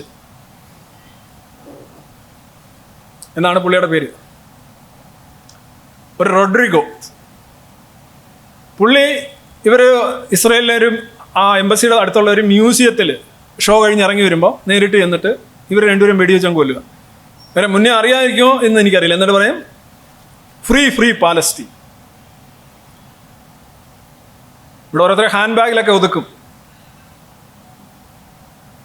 വളരെ നല്ല കാര്യം. അത്രയും ഈ ഹിംസ മുഴുവൻ ഒരു ഹാൻഡ് ബാഗിൽ ഒതുക്കാൻ കഴിയുന്നുണ്ടല്ലോ, അത് നല്ല കാര്യമാണ്. പക്ഷെ ഇത് ഹാൻഡ് ബാഗിൽ ഒതുക്കാതെ ഫ്രീ ഫ്രീ പാലസ്തീൻ എന്ന് പറഞ്ഞിട്ട് രണ്ടുപേരെ വെടിവെച്ചു. എന്നിട്ട് ഇയാൾ ഓടി വേറെടുത്ത് പോയിരിക്കുകയാണ്. എന്നിട്ട് ആളുകൾ വിചാരിച്ചു, അവിടെ വെടിവെച്ചും കേട്ട് ഇയാൾ ഓടി വന്ന് ഇവിടെ ഇരിക്കുന്നുണ്ട്. ആളുകൾ വിചാരിച്ച് ഇയാൾക്കാണോ ഇനി വെടിയേറ്റെന്ന് പറഞ്ഞ് ആളുകൾ എന്ന് ചോദിച്ചു, വെള്ളം വേണോ എന്ത് വേണോ.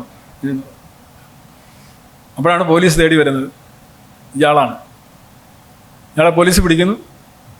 ഇയാൾ വിളിക്കുന്ന മുദ്രാവാക്യമാണ് ഫ്രീ ഫ്രീ പാലസ്തീൻ. ഇയാൾ എന്താ ചെയ്തത് അവിടെ? ഒരു ഇസ്ലാമിസ്റ്റ് അല്ല ചെയ്തതെന്ന് പറയാം. പേര് നോക്കുമ്പോൾ എന്തായാലും ഇസ്ലാമിസ്റ്റ് അല്ല. ഏലിയാസ് എന്നെങ്ങാണ്ടാണ് പേര് തുടങ്ങുന്നത്. പക്ഷെ അവിടെ എന്താ നടന്നത്? എന്തിൻ്റെ പേരിലാണ് ഈ ജൂതരെ കണ്ടിട്ടില്ലാത്ത, കേട്ടിട്ടില്ലാത്ത, പരസ്പരം പരിചയമില്ലാത്ത, അവരോട് ഒരു തെറ്റും ചെയ്യാത്ത, ജീവിതത്തിൽ ആദ്യം കാണുന്ന ഒരു മനുഷ്യനായിരിക്കും, രണ്ടുപേരെയാണ് വെടിവെച്ചു കൊല്ലുക. ഇതിന് കാരണം ആരാ? എന്താണ് ഇതിൻ്റെ അടിസ്ഥാന പ്രശ്നം? നിങ്ങൾ പറയും, ഇപ്പോൾ പലരും പറയും ഇസ്രയേലും പാലസ്തീനുമായിട്ടുള്ള പ്രശ്നത്തിൻ്റെ അടിസ്ഥാന കാരണം മണ്ണും രാഷ്ട്രീയവും സമ്പത്തും അതും ഇതുമൊക്കെയാണെന്നാണ്. അപ്പോൾ ഞാൻ പലപ്പോഴും ചോദിക്കാറുണ്ട്, എന്തിനാണ് ഈ ഹൂത്തികൾ 2000 കിലോമീറ്റർ അപ്പുറത്ത് നിന്ന് ഇങ്ങോട്ട് മിസൈൽ വിടുന്നത്? ഇസ്രയേലുമായിട്ട് എന്തെങ്കിലും അതിർത്തി തർക്കം ഉണ്ടായിട്ടാണോ? സമ്പത്തിൻ്റെ പ്രശ്നം ഉണ്ടായിട്ടാണോ? രാഷ്ട്രീയ പ്രശ്നം ഉണ്ടായിട്ടാണോ? എന്ത് പ്രശ്നം ഉണ്ടായിട്ടാണ്? അല്ലെങ്കിൽ ഇവിടെ എന്തിനാ വെള്ളം ഉണ്ടാക്കുന്നത്? അതല്ല, അതിനെക്കാട്ടി വലിയ രസം ഹൂത്തിയിലൊന്നും പോകണ്ടല്ലേ. ഈ കോഴിക്കോട്ട് എന്തിനാ വെള്ളം ഉണ്ടാക്കുന്നത്? ഇതൊരു രാഷ്ട്രീയ പ്രശ്നമാണ്, ഇതൊരു അതിർത്തി പ്രശ്നം. ഓക്കെ, അതിർത്തികൾ മാറിയിട്ടില്ലേ രാജ്യങ്ങളിലെ? ലോകത്ത് രാജ്യങ്ങളുടെ അതിർത്തികളൊന്നും മാറിയിട്ടില്ലേ? സോവിയറ്റ് യൂണിയൻ ഇപ്പോൾ 15 പീസ. ഈവൻ അതിർത്തികൾ മാറിയാൽ പോലും ഈ രാജ്യങ്ങളൊക്കെ തന്നെ അങ്ങോട്ടും ഇങ്ങോട്ടും, ഇപ്പോൾ പോളണ്ട്, റഷ്യ, ജർമ്മനി, അവിടെയൊക്കെ നടന്നിട്ടുള്ള പിടിച്ചെടുക്കലുകളും കീഴ്പ്പെടുത്തലുകളും ആക്രമണങ്ങളൊക്കെ നോക്കുകയാണെന്നുണ്ടെങ്കിൽ ഇന്ന് ഓരോ പോളിഷുകാരനെ കാണുമ്പോഴും ഒരു റഷ്യക്കാരൻ എന്താണ് തോന്നേണ്ടത്, ഓരോ റഷ്യക്കാരനെ കാണുമ്പോഴും പോളിഷുകാരൻ എന്താണ് തോന്നേണ്ടത്? അങ്ങനെയാണോ അവർ ജീവിക്കുന്നത്? ഈവൻ ഈ പാലസ്തീനിയൻ പോരാട്ടത്തിൻ്റെ തുടക്കത്തിൽ അതിനകത്ത് ക്രിസ്ത്യൻ ലീഡേഴ്സ് ഉണ്ടായിരുന്നു. അതിനകത്തൊരു നല്ലൊരു അക്രമം നടത്തിയൊരു വിഭാഗം തന്നെ ക്രിസ്ത്യൻ ഡ്രൂസും ഉണ്ടായിരുന്നു. അവരിപ്പോൾ എവിടെ? ഈ വിമാനം റാഞ്ചിയൻ്റെയൊക്കെ പിന്നിൽ ക്രിസ്ത്യൻ നേതാക്കളായിരുന്നു. അന്ന് അവർ തുടക്കത്തിൽ ഒരു എൻറ്റിറ്റി, ഒരു ജോഗ്രഫിക്കൽ എൻറ്റിറ്റിക്ക് വേണ്ടിയുള്ള ഒരു രീതിയിലാണ് തുടങ്ങി വെച്ചത്. പിന്നെ ഇത് ഫുള്ളി ഇപ്പോൾ ഹമാസിലേക്ക് വരുമ്പോൾ, PLOയിലേക്ക് വരുമ്പോൾ ഈ എവിടെ പോയി ഈ ക്രിസ്ത്യൻ നേതാക്കളും ജൂത ഡ്രൂസും ഒക്കെ എവിടെ പോയി? ഡ്രൂസിൻ്റെ ഏറ്റവും വലിയ സംരക്ഷകനായിട്ടാണ് ഇപ്പോൾ ഇസ്രയേൽ അവതരിപ്പിക്കുന്നത്.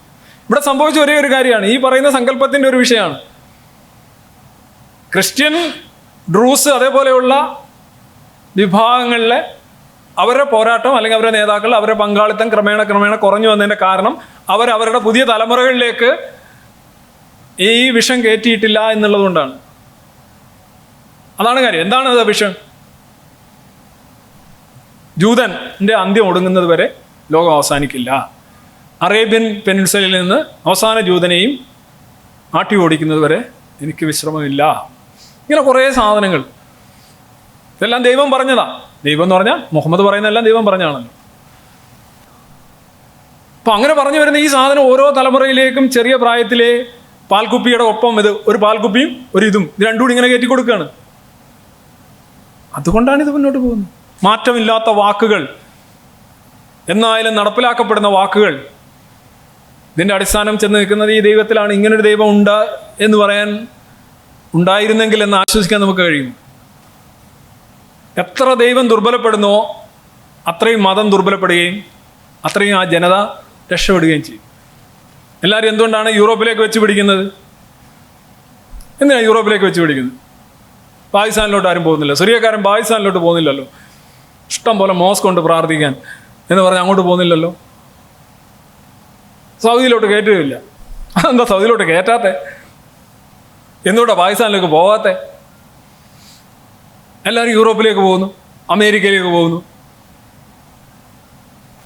അപ്പോൾ ഇത് ഉണ്ടായിരുന്നുവെങ്കിൽ എന്ന് ഞാൻ ഒരു വേള നനയ്ക്കാൻ നമുക്ക് കഴിയുമോ എന്നുള്ളതാണ്. ഒരിക്കലും കഴിയില്ല. കാരണം ഇത് മനുഷ്യൻ എന്നുള്ള നിലയിൽ നമ്മളുടെ യഥാർത്ഥ സാധ്യതകളെ പോലും ഇല്ലാതാക്കുന്ന ഒരു സംഗതിയാണ്. ഇറ്റ്സ് എ അൾട്ടിമേറ്റ് ഡിവിഷനാണ്. എന്നാലോചിച്ച് നോക്ക്, മതമില്ലെങ്കിലും ജനങ്ങൾ വിഭജിക്കപ്പെടും. ഇപ്പോൾ ആളുകൾ പറയും തെക്കരും വടക്കരും എന്നൊക്കെ വേണമെങ്കിൽ വിഭജിക്കാം. പക്ഷെ എന്നാലും പറഞ്ഞു തന്നൂടെ, തെക്കരാണ് വടക്കരാണെങ്കിലും നടക്കാം, കല്യാണം കഴിക്കാം. നല്ല വണ്ടിയൊക്കെ വന്നു കഴിഞ്ഞാൽ, വന്ദേ ഭാരതൊക്കെ വന്നു കഴിഞ്ഞാൽ ഇവിടെ കണ്ണൂരുള്ളവർക്ക് കൊല്ലത്തോ തിരുവനന്തപുരത്തൊക്കെ പോയി കല്യാണം കഴിച്ചൂടെ? ഇവിടെ രണ്ട് മതമാണെങ്കിൽ തുളച്ചു കയറാൻ കഴിയാത്ത ഒരു കരിങ്കൽ ഭിത്തിയാണ് വരുന്നത്. അതിന് കാരണം എന്താണ്? ഈ സാധനം ഉണ്ടായിരുന്നെങ്കിൽ എന്ന് എനിക്കങ്ങനെ ഒരു ബോധ്യം. ഇതിൻ്റെ ഒരു ഏറ്റവും വലിയൊരു പ്രശ്നം ഞാൻ പറഞ്ഞു, എല്ലാ ഈ കുട്ടികളെ ഇങ്ങനെ വളർത്തി കൊണ്ടുവരികയും മാറ്റമില്ലാത്ത വാക്കുകളെന്ന് പറയും. ഡെയിലി പ്രേയേഴ്സ് ഉണ്ട്. ഇസ്ലാമിലെ പൊതുവിലെ സുന്നി മുസ്ലിംസും മൊത്തം മിക്കവാറുള്ള സെക്റ്റുകളെല്ലാം പറയുന്ന ഒരു ഇതാണ്. അതിനകത്തൊരു വരിയുണ്ട്, guide us along the straight path, the path of those you have blessed. ഞങ്ങളെ ശരിയായ മാർഗത്തിലൂടെ നയിക്കണമേ. എങ്ങനെ? അനുഗ്രഹിക്കപ്പെട്ടവരെ നയിച്ച ആ വഴിയിലൂടെ ഞങ്ങളെ നയിക്കണമേ. എന്നാൽ not those who have earned your anger, നിന്റെ കോപത്തിന് ഇരയായവരെ അങ്ങനെ നയിക്കാൻ പാടില്ല. Not those who have gone astray, നശിച്ചവർ. ഈ രണ്ട് ഇത്, those who have earned your anger and no those who have gone astray എന്ന് പറയുന്ന രണ്ട് വിഭാഗങ്ങൾ. നമ്മൾ പ്രാർത്ഥിക്കുക, എനിക്ക് നല്ലത് വരണേ, എനിക്ക് നേട്ടം ഉണ്ടാവണേ എന്ന് മനുഷ്യർ പ്രാർത്ഥിക്കുന്നു. ഓക്കെ, അതൊരു വിഷ്വൽ തിങ്കിങ് ആണ്. നമുക്ക് എക്സ്ക്യൂസ് ചെയ്യാം, എനിക്ക് എൻ്റെ കുടുംബത്തിനും എല്ലാവർക്കും. ചിലർ പറയും ഞാൻ വിശ്വശാന്തിക്ക് വേണ്ടിയാണ്. ഈ അടുത്തൊരു ഒരാൾ അറസ്റ്റിലാക്കിയിട്ടുണ്ട്, ഒരു സുനിൽ സ്വാമി. നിങ്ങളാരും വാർത്ത കണ്ടിട്ടുണ്ടോ എന്നറിയില്ല. സുനിൽ സ്വാമി, പുള്ളി ചെറിയ രീതിയിലൊന്നും പഞ്ചായത്ത് വാർഡ് തലത്തിലൊന്നും പ്രാർത്ഥിക്കില്ല, വിശ്വശാന്തിയാണ്. വിശ്വശാന്തി, അതാണ് ഏറ്റവും ഭയങ്കര തമാശ. വിശ്വശാന്തി. പിന്നെ വേറെ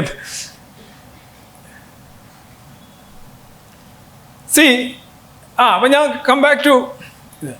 അപ്പം ഈ രണ്ട് വിഭാഗങ്ങൾ ഈ പ്രാർത്ഥിക്കുന്നതിൻ്റെ കൂടെ പറയും എനിക്ക് നേട്ടം ഉണ്ടാവണേ, ഞങ്ങളെ നേർവഴിക്ക് നയിക്കണേ, ഞങ്ങളെ അനുഗ്രഹിക്കണേ എന്ന് പറയുന്നതിൻ്റെ കൂടെ പറയും ലവന്മാരെയും മറ്റവന്മാരെയും നശിപ്പിക്കണം, അവന്മാർക്കൊന്നും കൊടുക്കരുത്. അവർക്കിത് സത്യത്തിൽ ഈ രണ്ട് വിഭാഗങ്ങൾ stands for Christians and juice. ഇത് ഫാത്തിഹ, അൽ ഫാത്തിഹയിലെ വരിയാണ്. 17 times ആണ്, ഓൺ ആവറേജ് 17 തവണ ഒരു ദിവസം ഈ 5 നേരത്തെ പ്രാർത്ഥനയിൽ ഇത് വരും. ഓൺ ആവറേജ്, കുറയാൻ കൂടാം. ഈ മാരക സങ്കല്പം ഇല്ലെങ്കിൽ നമ്മുടെ കൂടെയുള്ള ആളുകൾ നശിക്കണമേ. ഇത് ശാപമല്ലേ ശരിക്കും? ഇപ്പം ചില ആളുകളൊക്കെ പ്രാർത്ഥിച്ചു, ഞാൻ ഇതിനകത്ത് കുറേ ഇത് നോക്കിയപ്പോൾ ഇത് ക്രിസ്ത്യാനികളും ജ്യൂസും ഒന്നും അല്ല. ഇത് ക്രിസ്ത്യാനികളും ജ്യൂസും അല്ലെങ്കിൽ വേറെ ആരോ ആണ്. ചൊവ്വയെന്ന് വന്ന മനുഷ്യരായിരിക്കും ഒരുപക്ഷെ, അല്ലേ? ചൊവ്വ നിവാസികളെയും വ്യാഴത്തിലെ നിവാസികളെയും അനുഗ്രഹിക്കരുത്, അല്ലെങ്കിൽ അവരെ ശപിക്കണമേ എന്നായിരിക്കാം. ഓക്കെ, പക്ഷേ ഇതിനകത്ത് തന്നെ ബുക്കാരിയുടെ ഒരു ഹദീസ് ഉണ്ട്. ആ ഹദീസിനകത്ത് ഇതേ വരികൾ പറയുന്നുണ്ട്. Not the path of those who earn your anger such as Jews, nor those who go astray such as Christians. ഇവരൊക്കെ പറയുന്ന പദം തന്നെയാണ്. ക്രിസ്ത്യാനികളെയും ജൂതന്മാരെയും ശപിച്ചുകൊണ്ടാണ് ഈ 5 നേരവും പ്രാർത്ഥന, ദിവസത്തെ പ്രാർത്ഥന. ഈ പ്രാർത്ഥനയുടെ അർത്ഥം എന്താ? വിദ്വേഷം. ഇങ്ങനെ നമ്മൾ ഒരുമിച്ച് കെട്ടിപ്പിടിക്കാൻ വെമ്പുന്ന മനുഷ്യർ, ഒരു വർഗം, ഒരു ജനത ഒന്നാകാൻ ആഗ്രഹിക്കുന്നത്. നമ്മൾ വലിയ വൻമരങ്ങളെ കുറിച്ച് പറയാറുണ്ട്. അവരുടെ ശിഖരങ്ങൾ മുകളിൽ പല ദിക്കുകളിലേക്ക് പാഞ്ഞു പോകുമ്പോഴും മണ്ണിനടിയിൽ വേരുകൾ തമ്മിൽ ഒട്ടിപ്പിടിക്കുന്നു എന്ന് പറയുന്നോളം നമ്മുടെ ജനറ്റിക്കായിട്ടും ബയോളജിക്കലായിട്ടുള്ള വേരുകളും താരതമ്യങ്ങളൊക്കെ നിങ്ങൾ നോക്കുക. പക്ഷെ ഇവിടെ എത്ര വലിയ ഡിവിഷനാണ് ഈ സാധനം കൊണ്ടുവരുന്നത്. എത്ര വലിയ കലാപമാണ്, കാലുഷ്യവും വെറുപ്പുമാണ് കൊണ്ടുവരുന്നത്. ഇങ്ങനെ ഒന്ന് വേണം എന്ന് നിങ്ങൾ ആഗ്രഹിക്കുന്നുണ്ട്? ഞാൻ ആഗ്രഹിക്കുന്നു. ഇപ്പോൾ വെള്ളിയാഴ്ച ഫലസ്തീൻ പ്രാർത്ഥനാ ദിനമായി ആചരിക്കുക എന്നാണ് ഒരു ആഹ്വാനമായി ജമാഅത്തെ ഇസ്ലാം. ഇവിടെ ലോകത്തിപ്പോൾ 100-ലേറെ ആക്റ്റീവായിട്ടുള്ള ഫൈറ്റുകൾ ലോകത്ത് നടക്കുന്നുണ്ട്, കോൺഫ്ലിക്റ്റുകൾ നടക്കുന്നുണ്ട് പല രാജ്യങ്ങളിലും പല സ്ഥലങ്ങളിലുമായിട്ട്. കഴിഞ്ഞ ഒരു വർഷത്തിനുള്ളിൽ കുറഞ്ഞത് 10,000 പേര് മരണമടഞ്ഞ 5 വലിയ കോൺഫ്ലിക്റ്റുകൾ നടക്കുന്നുണ്ട്. എത്യോപ്യയിൽ നടക്കുന്നുണ്ട്, സുഡാനിൽ നടക്കുന്നുണ്ട്, യുക്രൈൻ റഷ്യ നടക്കുന്നുണ്ട്, ഇസ്രായേൽ നടക്കുന്നുണ്ട്, 5 നടക്കുന്നുണ്ട്, യമനിൽ നടക്കുന്നുണ്ട്. ഈ പോഷകാഹാരക്കുറവാണെങ്കിലും കുട്ടികളുടെ മരണമായാലും സ്ത്രീകളുടെ മരണമായാലും ഈവൻ വിശ്വാസികളുടെ മരണമായാലും, അതായത് ഇസ്ലാം വിശ്വാസികൾ തന്നെ എടുത്തു, അതിൻ്റെ മരണമായാലും ഇസ്രായേലിലെ യുദ്ധം എന്ന് പറയുന്നത് വളരെ ചെറിയ സംഗതിയാണ് comparatively.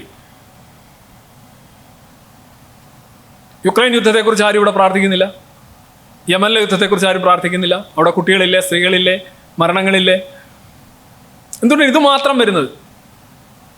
Because of this thing. ഈ പറഞ്ഞ 5 നേരം പ്രത്യേക പ്രാർത്ഥന എന്ന് പറഞ്ഞു കഴിഞ്ഞാൽ ജൂതനെയും ക്രിസ്ത്യാനിയും ശപിക്കുക എന്നുള്ളതാണ്. I cannot agree with such a concept.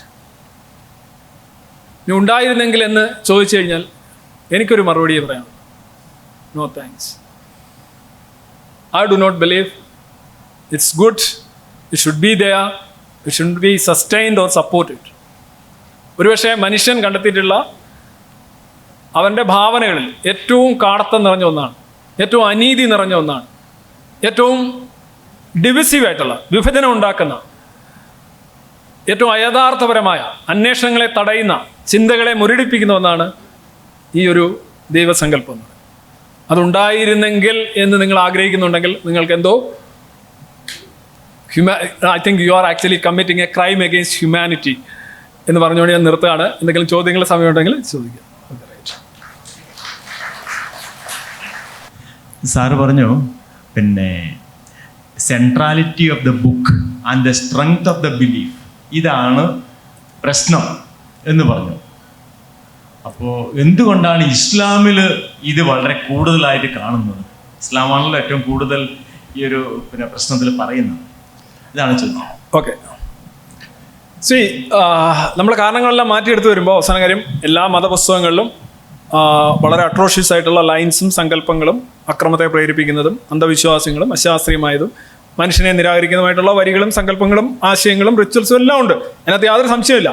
പക്ഷേ ഈ മതങ്ങളെല്ലാം പല ഘട്ടങ്ങളിൽ പലതരത്തിലുള്ള പരിഷ്കരണങ്ങൾക്കും നവീകരണങ്ങൾക്കും വിധേയമായിട്ടുണ്ട്.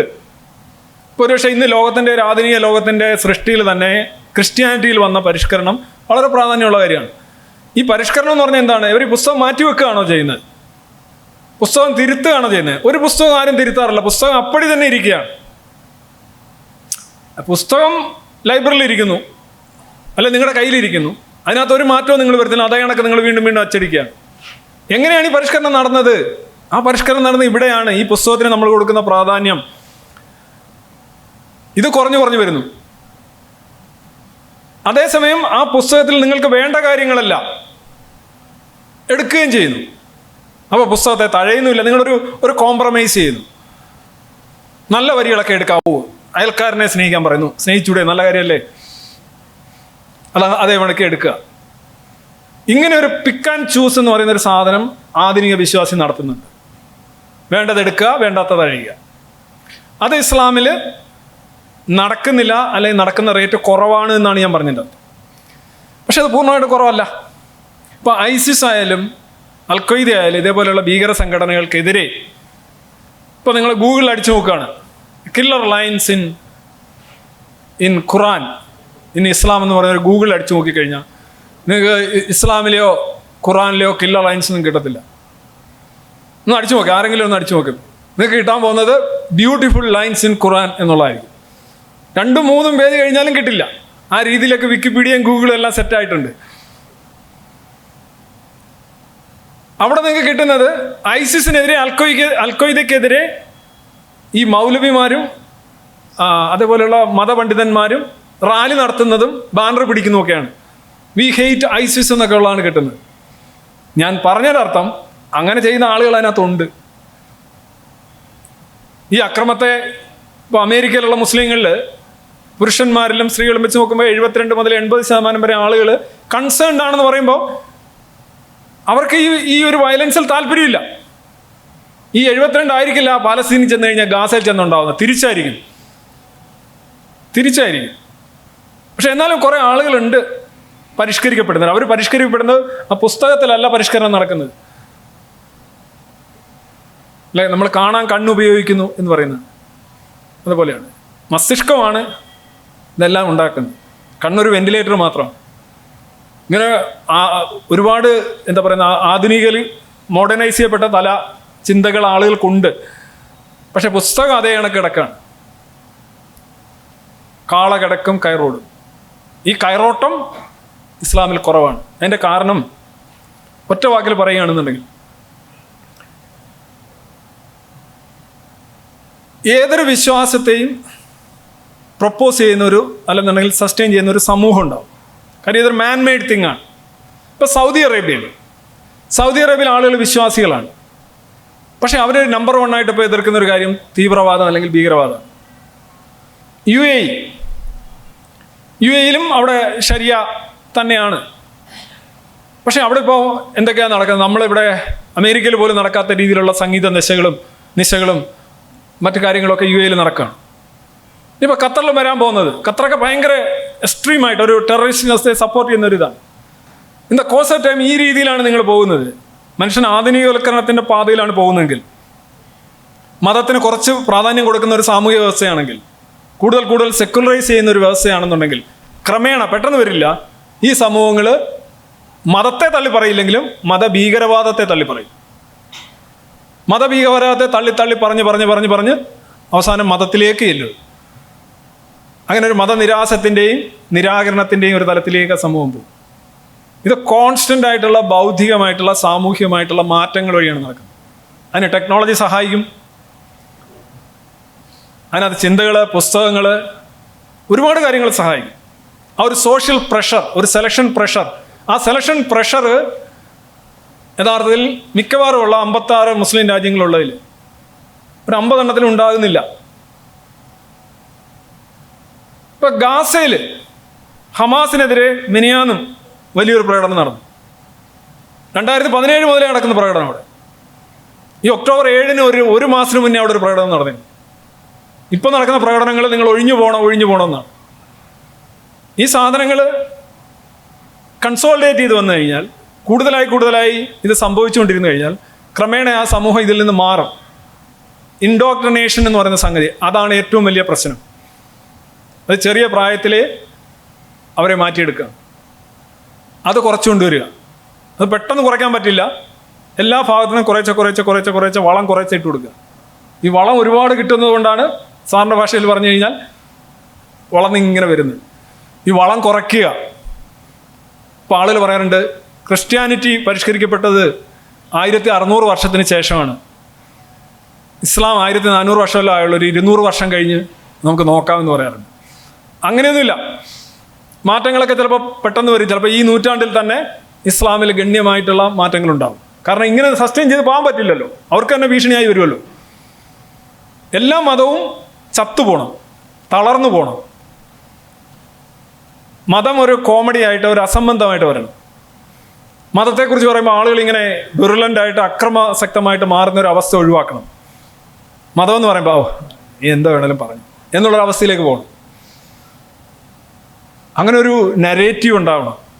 ആ നരേറ്റീവ് പലയിടത്തും ഉണ്ടാകുന്നില്ല എന്നുള്ളതാണ്. പക്ഷേ ഇൻ്റർനെറ്റ് യുഗത്തിൽ എനിക്ക് തോന്നുന്നു ഇതിൻ്റെ ഒരു എക്സ്ട്രീം ബബിളാണ് ഇപ്പോൾ നടന്നുകൊണ്ടിരിക്കുന്നത്. ഈ എന്താണ് പറയുന്നത്, അണയാൻ പോകുന്നതിൻ്റെ ഒരു ആളിക്കത്തൽ, അതാണ് ഈ പല സമൂഹങ്ങളിൽ ഇപ്പോൾ നടക്കുന്നതെന്നാണ്. ഇപ്പോൾ ഈ ഇസ്രായേൽ പാലസ്തീൻ പ്രശ്നം എന്ന് പറഞ്ഞു കഴിഞ്ഞാൽ ഇവിടെ ഇരിക്കുന്ന ഈ കണ്ണൂരിലുള്ള പൊളിറ്റിക്സിനെ പോലും ബാധിക്കാൻ പോകുന്നൊരു കാര്യമാണ് ഞാൻ പറയുന്നത്. അന്താരാഷ്ട്ര പ്രശ്നമൊന്നുമല്ല. പഴയ ശ്രീനിവാസൻ പറയുന്നതോ അന്താരാഷ്ട്ര പ്രശ്നമൊന്നുമല്ല, ലോകത്തുള്ള മുഴുവൻ കാര്യങ്ങളെയും ബാധിക്കുന്നൊരു കാര്യമാണത്. കാരണം ഇതെല്ലാം ഉണ്ട്. ഇസ്ലാം ഒരു ലോകമതമാണ്. ഇസ്ലാം ഇല്ലാത്ത എവിടെയാ? ഇസ്ലാം ഇല്ലാത്ത രാജ്യങ്ങളില്ല, എല്ലാ രാജ്യങ്ങളും ഉണ്ട്. ലോകത്തെ ഏറ്റവും വലിയ 2ാമത്തെ മതവും ഭാവിയിലെ 1ാമത്തെ മതവുമാണ്. അതിനകത്ത് മതത്തെ സീരിയസ് ആയിട്ട് എടുക്കുന്ന ആളുകൾ കുറഞ്ഞു വന്നാൽ മതി. 2, അതന്നങ്ങനെയൊക്കെ പറഞ്ഞു, അതങ്ങനെയൊക്കെയാണ്. ആ പുസ്തകം അങ്ങനെ ഇരുന്നോട്ടെ, പുസ്തകം നിങ്ങൾ മാറ്റണ്ട. അന്ന് എഴുതി വെച്ചു, അന്ന് സെലക്ട് ചെയ്തു, അത് തന്നെ ഒരു കഥയാണ്. എൻ്റെ കഥയൊന്നും ഞാൻ പറയുന്നില്ല. എന്നാലും പുസ്തകം അവിടെ ഇരുന്നോട്ടെ, അതിനെ അടുത്ത് ഉപയോഗിക്കാതിരുന്ന.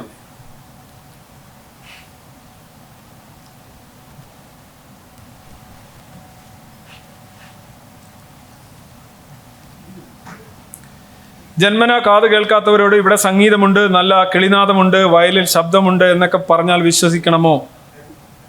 അതുപോലെ ജന്മന കണ്ണുകൾ കാണാത്തവരോട് ഇവിടെ പല നിറങ്ങളുണ്ട്, പൂക്കളുണ്ട് എന്നൊക്കെ പറഞ്ഞാൽ വിശ്വസിക്കണമോ? ഇതിനൊക്കെ തെളിവ് ചോദിച്ചാൽ നാം തെളിവ് ഏത് രീതിയിൽ കൊടുക്കും? ഇതുപോലെ തന്നെയല്ലേ യുക്തിവാദികൾ ദൈവത്തിന് തെളിവ് ചോദിക്കുന്നത്? ദൈവത്തെ മനസ്സിലാക്കിയവ ദൈവമുണ്ടെന്ന് പറയുന്നു, പൊട്ടന്മാരായ നിങ്ങൾ അതിന് തെളിവ് ചോദിക്കുന്നു.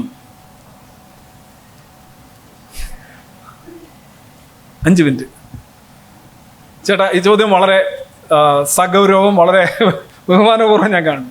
പഴയ ചോദ്യമാണ്. ഈ ചോദ്യത്തിന് ഒരു വിഷയമുള്ളത്, കാണാൻ പറ്റാത്തവർ കാഴ്ചയ്ക്ക് തെളിവ് ചോദിക്കുന്നു, കേൾക്കാൻ പറ്റാത്തവർ കേൾവിക്ക് തെളിവ് ചോദിക്കുന്നു. അതായത് നിങ്ങൾക്ക് എന്താണോ അറിയാൻ ആഗ്രഹമുള്ളത് അതിനുള്ള കഴിവ് നിങ്ങൾക്കില്ല, അങ്ങനെയുള്ള ഒരു തെളിവ് ചോദിക്കുന്നു. ഇതാണല്ലോ എൻ്റെ സങ്കല്പം. ഇപ്പോൾ താങ്കൾ ആരാ, ഞാൻ മറന്നുപോയി, പോട്ടെ, അവിടെ ഇരുന്നോട്ടെ. Is not important. ദ ചോദ്യം is important, not the person as a question. നിങ്ങളും ഞാനും തമ്മിൽ കണ്ണ് കാണാൻ കഴിയുന്ന, കണ്ണ് കാണാൻ കഴിയാത്ത എന്നുള്ളൊരു വ്യത്യാസമുണ്ട്. ആ വ്യത്യാസം നമ്മൾ തമ്മിലുണ്ടോ?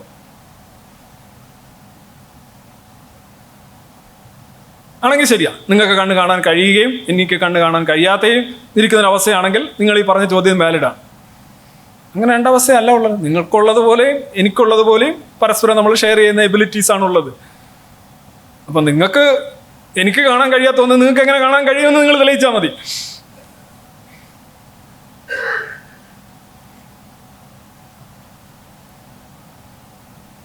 ഓക്കെ, അത് മതി, കൂടുതൽ അത് പറയേണ്ട കാര്യമില്ല. ബിഗ് ബാങ്ങിന് മുമ്പ് എന്ന ചോദ്യത്തിന് ശാസ്ത്രത്തിന് ഉത്തരം നൽകാൻ പറ്റിയിട്ടില്ല. അതായത് ഒരണു എങ്ങനെ രൂപം കൊണ്ടു, അല്ലെങ്കിൽ ഏറ്റവും ചെറിയ അണുവിനെ മുറിച്ച് നോക്കിയാൽ അത് വെറുമൊരു എനർജി മാത്രമായി മാറും. ഈ എനർജി എല്ലാറ്റിലും ഒരേപോലെയാണ്.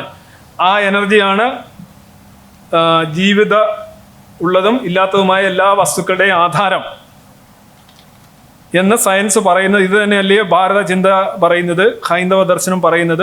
ദൈവം ഒന്നും ഉണ്ടാക്കിയതല്ല, എല്ലാം ആയിത്തീർന്നതാണ്. എല്ലാത്തിലും ഒരേ ശക്തിവിശേഷമാണ് ഉള്ളത്. തത്വമസി, എന്നിലും നിന്നിലും തൂണിലും തുരുമ്പിലും ഒരേ ദൈവമാണ് എനർജി കുടികൊള്ളുന്നത് എന്ന്. ഓക്കെ, ഇതാണ് വിഷയമെങ്കിൽ എന്താണ്? നിങ്ങളെയും ഞാനും പൊതുവായിട്ട് ഒരു സാധനത്തിൽ നിന്നാണ് വരുന്നത്, DNA അല്ലേ? എന്നിലും DNA ഉണ്ട്, നിങ്ങളിലും DNA ഉണ്ട്, ശ്വാസകോശമുണ്ട്, മറ്റേതുണ്ട്, മറിച്ചുണ്ട്. ശ്വാസകോശം എല്ലാം ഒരേ ലെവലാണ്. താഴോട്ട് പോകുമ്പോൾ അറ്റോമിക് ലെവലിലേക്കും സബ് അറ്റോമിക് ലെവലിലേക്കും, മേളിലോട്ട് പോകുമ്പോൾ സ്ഥൂലം സൂക്ഷ്മം എല്ലാം ഒന്നല്ലേ? ഇതാണോ ദൈവം? അപ്പൊ പിന്നെ എന്താ പ്രശ്നം?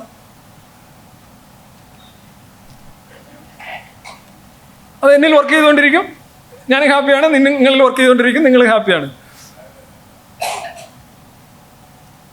DNA വർക്ക് ചെയ്യുന്നോണം, ജീൻസ് വർക്ക് ചെയ്യുന്നതോണം, എല്ലാവരിലും ഉണ്ട്. ഞാൻ തന്നെയാണ് ദൈവം, നിങ്ങൾ തന്നെയാണ് ദൈവം. പിന്നെന്താണ്? What is a problem? നിങ്ങളൊരു പേരിട്ടോ, അതിനത്രല്ല ഉള്ളൂ. Doesn't make any difference. ഒരുപാട് സാമ്പാറിൽ വെള്ളം ഒഴിച്ചു കഴിഞ്ഞാൽ പിന്നെ അത് സാമ്പാർ അല്ലാതായി. Thank you RC.